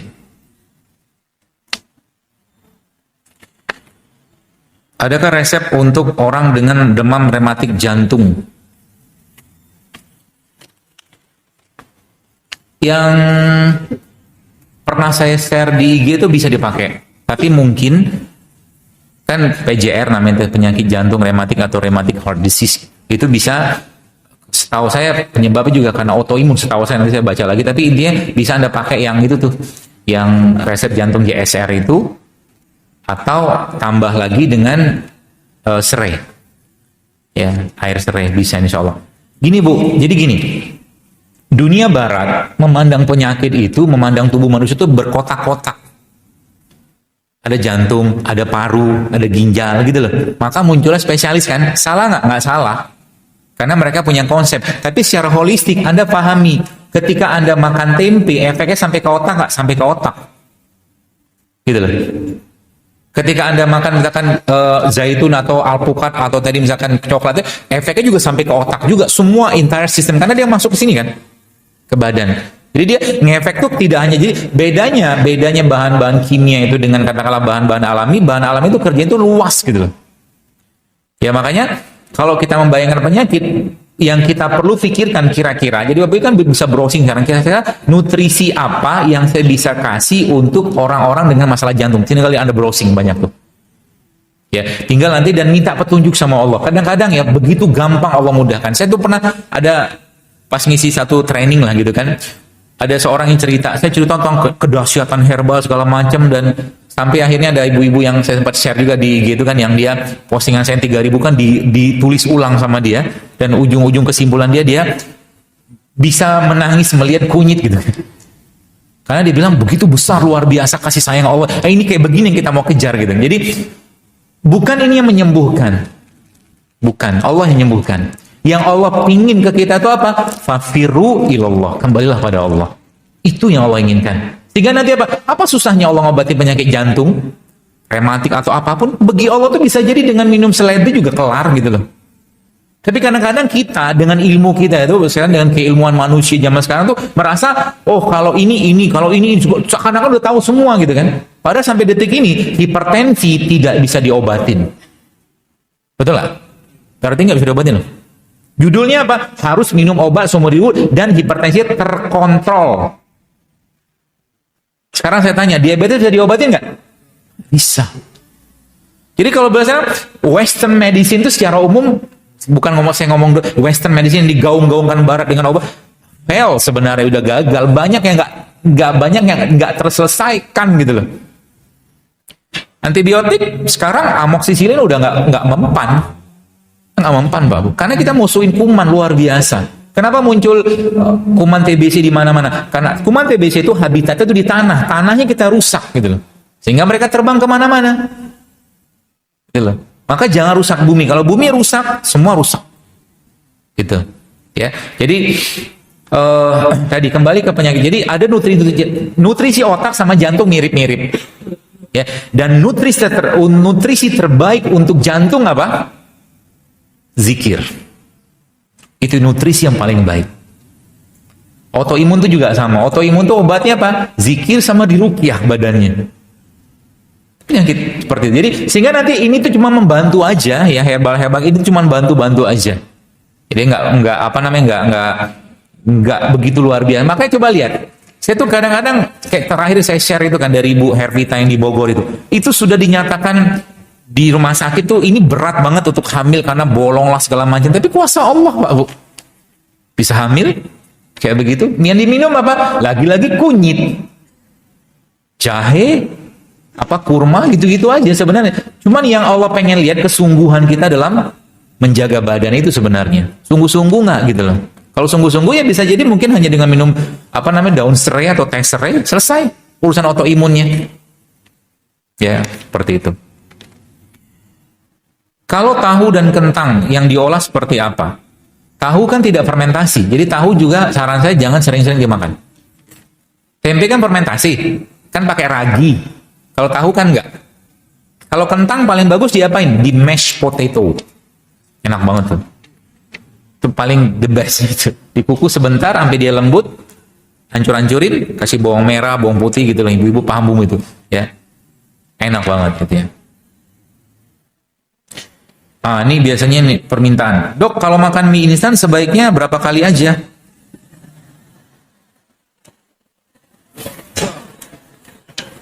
Yakin mau? Baik, saya kasih tahu sedikit biar Bapak Ibu lebih waspada. Anda pernah nggak ketemu anak atau siapapun tiba-tiba gara-gara makan benda atau barang sedikit saja muncul alergi, gatal-gatal, sesak nafas? Anda tidak akan pernah tahu dari bahan kimia mana dan berapa banyak itu bisa menyebabkan badan kita masalah. Apalagi kalau badannya sudah clean. Nah, kalau saya boleh nggak makan begini? Coba cari yang less kimianya gitu. Kalau udah mie instan, saran saya sih jangan. Kalau Anda lagi misalkan lagi ada bencana alam gitu kan, ya tolong jangan kirim bencana lagi gitu loh.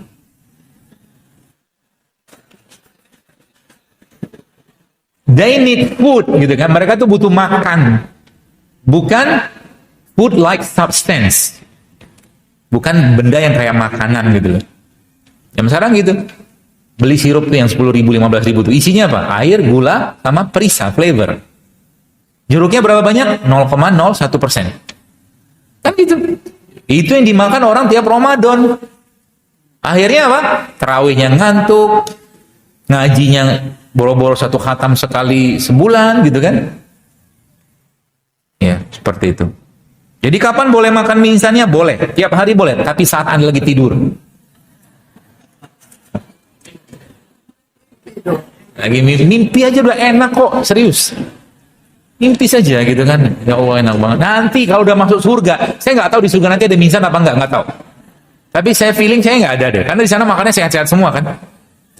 Ada jahe, ada kurma, ada anggur, ada susu gitu kan, ada khamar yang tidak memabukkan. Entahlah kalau ada cireng. Surga wallahu alam. Makanya saya sering bilang, supaya di surga nanti nggak kaget mulai sekarang, makanlah makanan penghuni surga. Kan di Quran itu banyak sebutin. Delima, anggur, kan gitu kan. Jadi nanti ketika kita di surga makan gitu kan nggak bingung gitu loh. Judulnya kan kita kan manusia surga. Nenek moyang kita kan Nabi Adam alaihissalam kan manusia surga. Ya, gitu loh. Kalau buah yang sudah dibekuin untuk di jus itu baik atau enggak? Kalau dibandingkan dengan fresh buah enggak baik. Kecuali Anda pengen bikin smoothie yang dingin. Tapi kalau smoothie yang dingin saran saya mendingan ambil buah yang fresh kasih es. Kan jadi juga. Gitu loh. Tapi ini bukan baik, dia tetap lebih baik ya. Maksudnya dibandingkan dengan kita makan makanan kemasan tetap lebih. Tapi saran saya sih lebih baik yang fresh, lebih baik yang fresh.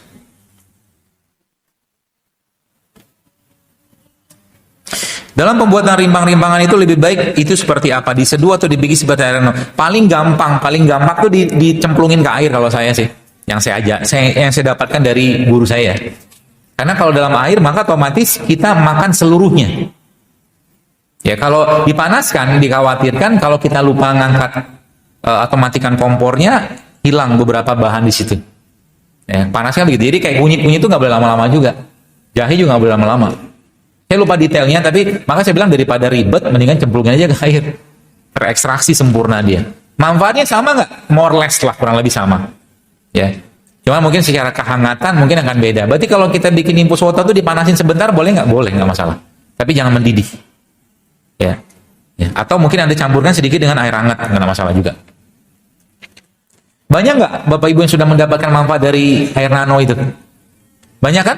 Banyak keluhan Anda hilang nggak? Bapak-bapak nggak ngerjain kayaknya nih. Ada jawaban. Karena nggak disiapin sama istrinya. Kalau punya istri.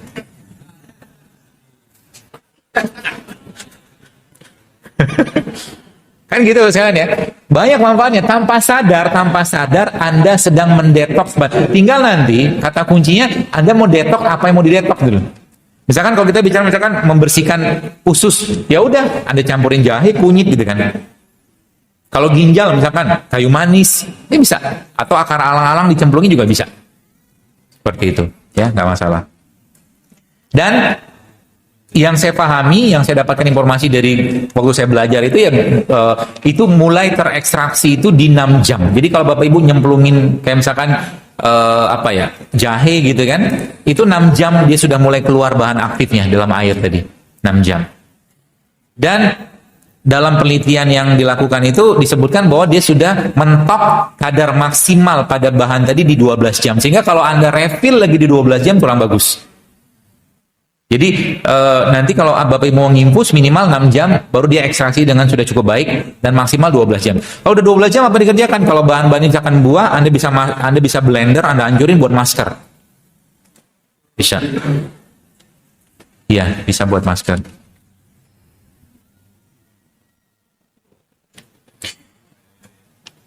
Bisa dijelaskan kembali tentang promil karena di Instagram masih kurang mengerti.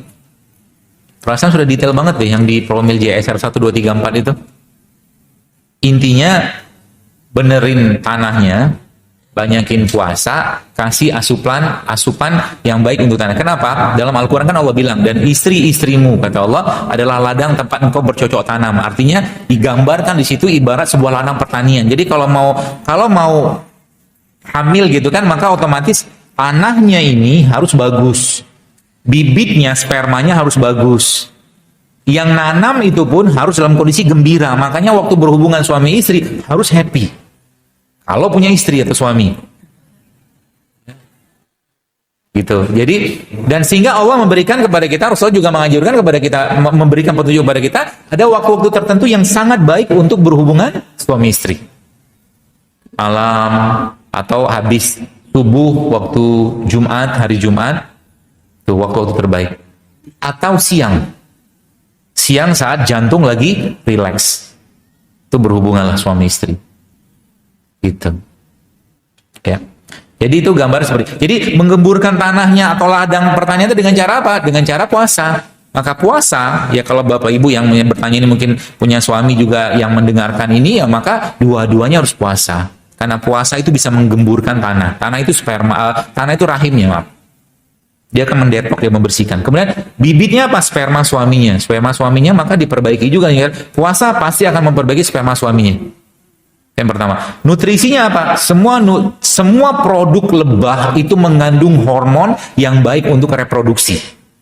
Semua. Yang paling baik apa? Yang dimakan oleh ratu lebah. Kalau ketemu. Namanya apa? Royal jelly. Kalau ketemu. Royal jelly, habis itu ada di bawahnya royal jelly itu yang kandungannya tidak kalah bagus itu adalah bipolen. Bipolen itu juga mengandung, jadi madu juga mengandung hormon. Ya, seperti itu. Jadi itu apa namanya? Polanya sih ya. Termasuk habatus sauda juga bisa dikonsumsi. Tumor payudara, makanan apa yang harus dihindari? Sudah jelas sekali ya. Kalau pokoknya yang tadi syarat ketentuan SSM itu berlaku untuk semua, termasuk orang yang kena tumor juga. Jadi kalau orang yang kena tumor, maka saran saya sih, kanker atau tumor, coba selama 3 bulan Anda betul-betul namanya plant-based diet. Plant-based diet itu nggak makan protein hewan kecuali nabati saja selama 3 bulan. Tubuh akan recover. Karena yang saya baca dan dalam sebuah tulisan gitu kan, itu ternyata gen-gen kita itu bisa berubah ekspresinya ketika dietnya diubah menjadi diet sayur dan buah atau diet tumbuhan, bisa. Ya. Jadi nggak masalah, bisa dibantu seperti itu.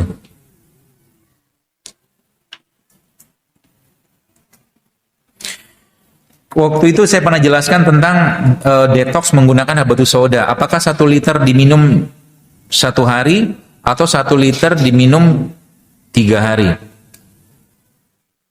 Seingat saya 1 liter diminum 1 hari ya. Jadi diminum 3 kali, sekali minum 330 mili. Ya, nanti coba dilihat lagi. Sudah ada yang nulis kok tentang ini. Kayaknya si Mbak Tuti apa dia tulis tentang. Seingat saya 1 liter, saya juga lupa. Nanti saya buka catatan lagi deh, biar nggak keliru.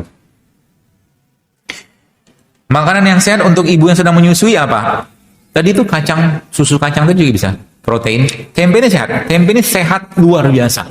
Harusnya kalau Korea diakui dunia makanan tersehat mereka yaitu kimchi, harusnya juga kita diakuin sebagai makanan tersehat di dunia. Cuman sayangnya ini nggak dapat nominasi, yang dapat nominasi rendang. Rendang kan sama CNN dibilang sama makanan terenak di dunia kan? Coba deh lihat itunya. Seperti itu. Jadi protein, karbohidrat yang sehat-sehat, saya kira mungkin makan aja. Ya kalau ibu masih menyusui, maka pola-pola ini tidak untuk ibu menyusui, ibu hamil, tidak. Jangan dipakai. Karena itu nutrisinya beda. Bagaimana caranya menambah berat badan namun tetap sehat? Ya kalau Anda jalan, bawa ransel yang ada batu. Enggak. Makan protein, Bu, Pak. Jadi kalau mau nambah berat badan, ya berarti protein sama karbonya Anda naikin. Dan Anda perlu exercise untuk membentuk otot. Exercise dengan cara apa? Ya gampang lah. Ya kayak ibu mau squat gitu-gitu. Banyak kok sekarang. Ada di Apple Store atau Play Store gitu kan juga ada namanya 7 days workout gitu kan. Coba nanti ibu-ibu, coba saya sih kasih challenge sih kalau Anda mau ya. Bapak-bapak juga nih, tiap sholat Anda push up. Yang kuat 5, yang kuat lebih 10. Tiap sholat, nanti badan akan kebentuk banget. Ya, tiap mau sholat 5 wajib aja dah. Jadi sehari kalau kita push up 10 kali, 10 gitu kan, maka sehari bisa 50 kali. Nanti badannya akan kebentuk sendiri. Atau habis sholat, misalkan cari tempat yang kosong gitu kan, nanti Anda latihan ngeplank. Plank itu begini tuh. Tidak aja di browsing aja kayak apa gerakannya.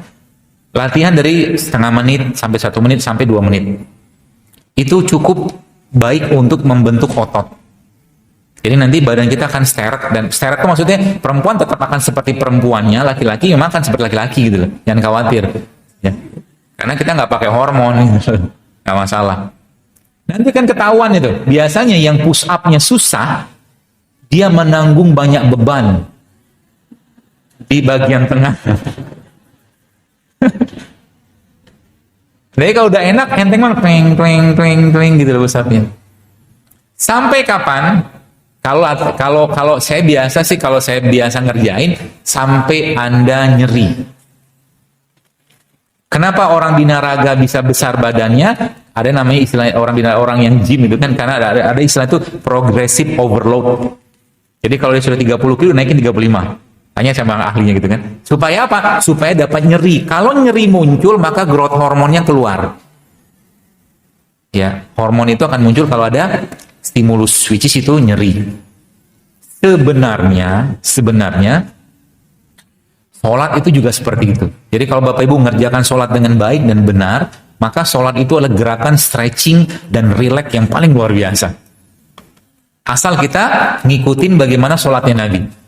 Ya, apa takbiratul ihramnya, bersedekapnya, rukunya, sujudnya, itu merelaksasikan semua, atau mungkin narik, dia panjangin, tarik, manjangin, stretching, relax. Gitu gerakannya sholat itu. Kalau dikerjakan dengan baik. Ya. Nanti kapan-kapan coba sholat sampai keringetan. Tapi kita ngerjain sholat bukan untuk olahraga ya, sholat itu mah ibadah gitu kan. Jangan dipelintir. Apakah kebiasaan atau pola-pola ini bisa diterapkan untuk anak-anak di bawah 10 tahun? Tidak. Tidak. Tapi tetap tata sehatnya tetap Anda pegang. Jadi misalkan pagi-pagi bos sekalian Anda anak-anak dia mau sekolah gitu kan, apalagi dengan dalam masa pertumbuhan Anda tetap butuh kasih dia protein atau mungkin karbohidrat segala macam. Beda sama kita. Jadi anak-anak perlu kita ketika kita kasih sarapan, tetap perlu kalau mereka. Kita aja yang sudah banyak makan ini yang perlu dikurangi. Kalau mereka sih kondisinya masih relatif, cuman kalau buat mereka Anda harus atur. Jadi pagi-pagi misalnya gini, Anda bikinlah misalkan bubur alpukat gitu kan, kasih kurma atau kasih almond atau kasih chia seed misalkan gitu kan. Itu jauh lebih sehat untuk anak daripada Anda kasih dia nasi sama nugget. Paham ya? Jadi kata-kata sehatnya tetap Anda perhatikan di sana. Ya. Kalau anak-anak tidak mengikuti ala-ala kita.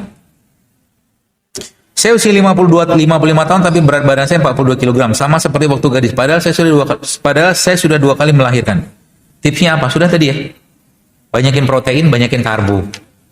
Ya, naikin bukan dinaikin karbo sama protein. Dan Anda mulai latihan beban. Apakah pasien dengan riwayat batu saluran kemih boleh makan kacang almond? Setahu saya sih nggak masalah, ya, karena dia juga serat, kacang almond itu juga serat, dan tidak ada masalah dengan riwayat batu, karena justru kacang-kacangan itu kayak almond, pistachio, walnut, dia punya lemak yang beda sama lemak seperti yang ada pada minyak kelapa sawit, beda. Lemaknya dia sangat baik, justru malah untuk jantung, buat pembuluh darah, jadi nggak masalah, makan aja. Benarkah timun bisa menurunkan tensi dengan cepat? Iya, sama kayak seledri. Ya, seledri juga sama, cepat sekali. Jadi bagi Anda yang infus pakai timun, jangan banyak-banyak timunnya, terutama dengan Anda yang hipotensi. Makanya tadi kan saya sudah bilang, kasih penyeimbangnya. Apa tadi penyeimbangnya? Jahe, timpang. Atau tambahkan sedikit, masukin di situ garam. Garam juga boleh, nanti dikocok-kocok gitu kan, boleh juga. Tapi ini secara umum tadi pertanyaannya, saya sudah makan minum timun. Benarkah timun bisa menurunkan tensi tiap hari dengan cepat? Saya setiap hari rutin makan timun, tapi tensinya nggak turun-turun. Apa sebabnya? Saya perlu tahu apa yang Bapak atau Ibu ini konsumsi di luar timun. Makan timun cuma satu, tapi sisanya banyak yang lain, kita nggak tahu dari mana garamnya. Ya, aktivitas Anda juga saya nggak tahu, dan katakanlah kecukupan atau asupan mineral saya juga nggak tahu. Jadi belum tahu saya. Tapi kalau mau nyoba mungkin bisa ditambahkan dengan jus seledri. Jus seledri juga bisa menurunkan tensi cepat. Dan yang paling cepat lagi adalah air kelapa. Air kelapa itu kalau rutin 1 hari sekali aja minum air kelapa, insya Allah bisa turun tensinya.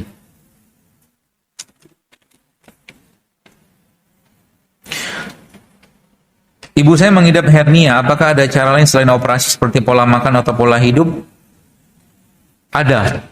Kalau hernia setahu saya yang dari pengalaman saya sih ya, itu bisa dibantu dengan pijet, tapi harus orang yang paham.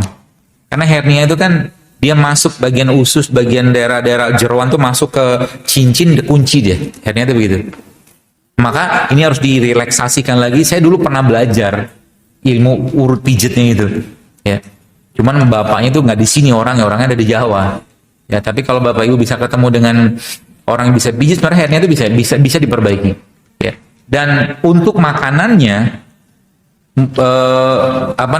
jangan, atau mungkin saran saya sih jangan banyak makan daging karena berat di ususnya.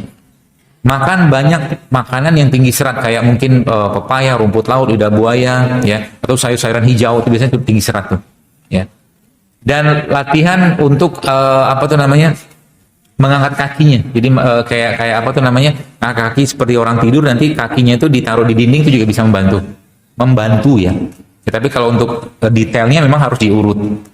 Dari yang saya pernah pelajari dari guru waktu itu memang itu bisa sembuh dengan tanpa operasi, insya Allah.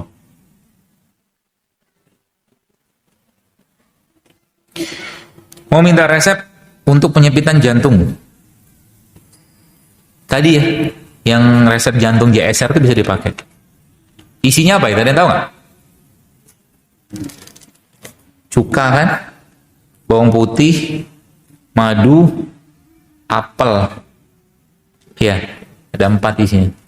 Itu semuanya vasodilator. Vasodilator itu dia membuka pembuluh darah lebih lebar. Jadi Anda yang nggak sakit pun minum itu bagus. Ya, terutama yang badannya masih banyak timbunan lemak, itu bisa bagus minum itu. Ya, karena bawang putih, cuka, apel sama ada madu di situ, itu peranan dia memang merontokkan plak. Saya dulu pernah kasih resep itu ke orang yang mau operasi jantung, tapi masih belum darurat banget. Masya Allah, akhirnya dia bisa recover dan badannya jauh lebih fit setelah itu. Ya, bisa pakai itu.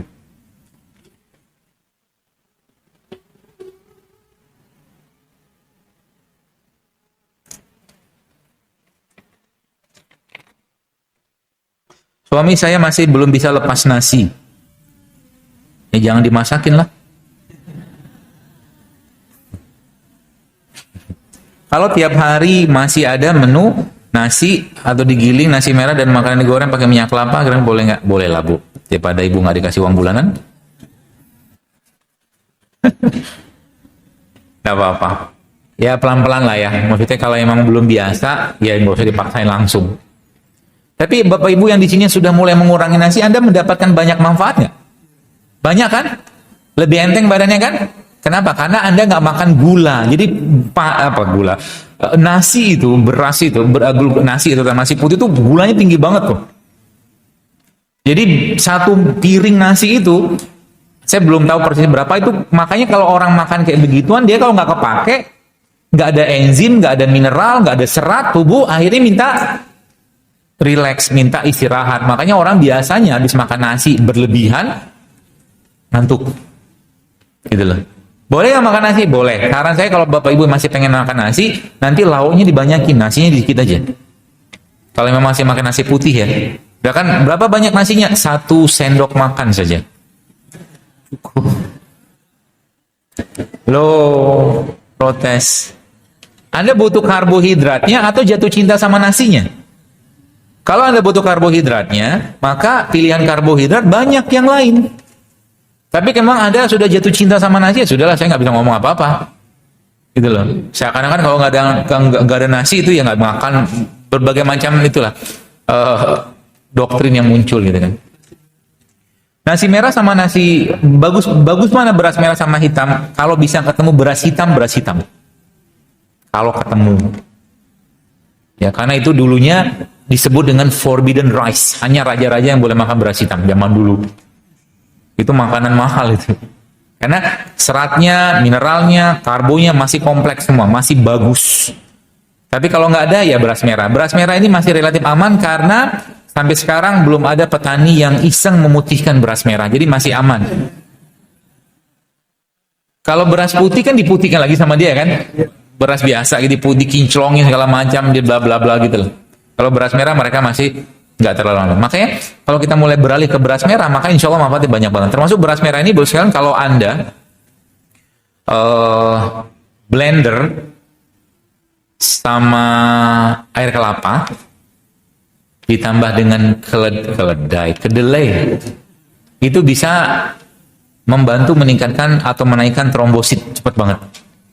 Ada risetnya? Ada. Ya, bukan angka beras merah. Beras merah kemudian ditambah dengan air kelapa, ditambah dengan kedelai. Kan kedelai nggak boleh. Ketika ketemu air kelapa aman deh. Air kelapa itu dia relatif asam. Jadi makanya air kelapa itu bisa dipakai digunakan untuk fermentasi. Gitu. Apakah ada menu JSR yang tidak dianjurkan untuk ibu hamil dan menyusui? Karena sejak saya membatasi makanan dan mengkonsumsi air ultimate yang ada jahenya, kualitas ASI saya jadi berkurang. Ada beberapa yang saya sarankan Anda tetap konsumsi ya, kayak tadi susu tadi itu. Susu saya pernah share, ada namanya di hashtag seingat saya booster ASI JSR seingat saya. Itu berlimpah Bu kalau Anda makan itu. Dan udah banyak teman-teman ibu-ibu juga yang nulis tentang booster ASI itu. Banyak banget pilihannya. Kacang-kacangan termasuk salah satunya ya, kacang-kacangan. Kacang-kacangan, kurma, habatus sauda, ya, itu semua booster ASI. Ya. Jadi bisa Anda makan atau bisa Anda praktekkan itu. Oh, di jam 11 ya. Makanan pengganti ASI standar bergizi untuk anak 9 bulan apa ya, Dok? Apa betul 4 bintang? Protein hewan, nabati, karbo, sayur sesuai dengan zaman Rasulullah? Yang saya pernah diskusikan atau pernah saya share itu yang paling baik, memang bukan paling baik sih, yang beberapa teman-teman saya telaah gitu kan, yang saya pernah share diet Abasa itu loh. Diet Abasa. Blue Zone yang tadi, yang orang-orang tadi itu ternyata mereka juga menggunakan konsep itu. Jadi mereka menggunakan sayur, buah, biji-bijian. Jadi protein hewannya itu cuman 1/6. Hanya 1/6. Sisanya nabati. Yang nabati. Itu jauh lebih baik. Jadi bagaimana detailnya di zaman Nabi? Ya detailnya kita nggak tahu karena Nabi juga jarang makan. Rasul kan lebih sering puasa daripada makan. Ya. Tapi ada beberapa yang saya baca dalam beberapa buku-buku tentang makanan Quran atau makan Tibun Nabawi yang Ibnu Qayyim al-Jauziyah itu memang ada disebutkan, tapi nggak secara detail karena ini relatif bukan hal-hal yang berhubungan dengan ibadah gitu. Jadi kita bisa mengkondisikan dengan zaman. Ya. Dokter gizi menyampaikan makanan pengganti ASI terfortifikasi dengan merek tertentu itu aman dan gizinya lebih lengkap daripada MPASI. Kalau saya Bu, lebih baik Anda bikin sendiri kalau saya. Daripada makanan yang kemasan. Udah kemasan, coba lihat. Ibu-ibu ya, coba Anda lihat makanan pengganti ASI itu ada bahan sintetiknya nggak? Pasti ada. Pasti ada. Pengawet pasti ada. Kenapa nggak bikin sih di rumah gitu? Apa susahnya bikin? Ya, kalau mau bikin misalkan bubur, kan bisa bikin sendiri di rumah. Atau mungkin gak usah yang kemasan, Anda beli yang sekarang tuh banyak tuh yang jual bubur set bayi, itu kan lumayan banyak tuh. Ya, tapi lebih baik bikin. Istri saya kebetulan juga bikin. Biasa waktu dia bikin makanan pengganti ASI itu dia bikin di rumah. Bubur kasih kaldu apa, dan anak-anak juga suka gitu. Gak masalah. Saran saya, less processed food, termasuk buat anak-anak juga. Ya, bagi Anda yang masih ngasih kayak begini, saran saya itu untuk darurat aja lah. Bikin sendiri di rumah, lebih besar pahalanya untuk Anda daripada beli yang jadian.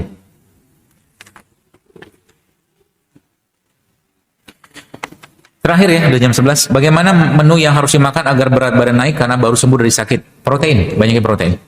Protein itu bisa dapatkan dari mana? Dari hewan bisa, nabati bisa, atau mungkin bipolen juga protein. Bipolen juga protein, ya. Itu bisa Anda tambahkan. Karbohidrat boleh nggak? Boleh, tapi karbohidrat yang jangan kayak nasi. Jadi karbohidrat seperti apa? Ya beras merah atau beras hitam, kentang juga boleh. Ya, itu bisa. Atau mungkin apa tuh namanya, sekarang tuh sudah mulai banyak tuh yang kayak sorghum. Sorghum tuh bagus. Tepung sorghum. Ya. Sorghum atau yang shirataki. Shirataki. Saya pernah nyobain kemarin di rumah. Enak. Ya, itu glycemic indeksnya rendah atau kadar gulanya rendah, tapi dia masih banyak bahan atau bahan nutrisi yang baik ada pada bahan tadi. Jadi insya Allah bisa Anda konsumsi. Ya, seperti itu. Baik, saya kira mungkin cukup, udah jam 11, mudah-mudahan bermanfaat, dan mohon maaf kalau ada yang salah dari apa yang saya sampaikan ini, dan semoga kita bisa sehat selalu, dan dengan kesehatan ini kita lebih bisa meningkatkan ketakwaan kita kepada Allah Subhanahu wa taala, dan lebih bisa lagi menganjurkan atau mengajak orang untuk hidup sehat sesuai dengan sunnah Nabi kita sallallahu alaihi wasallam.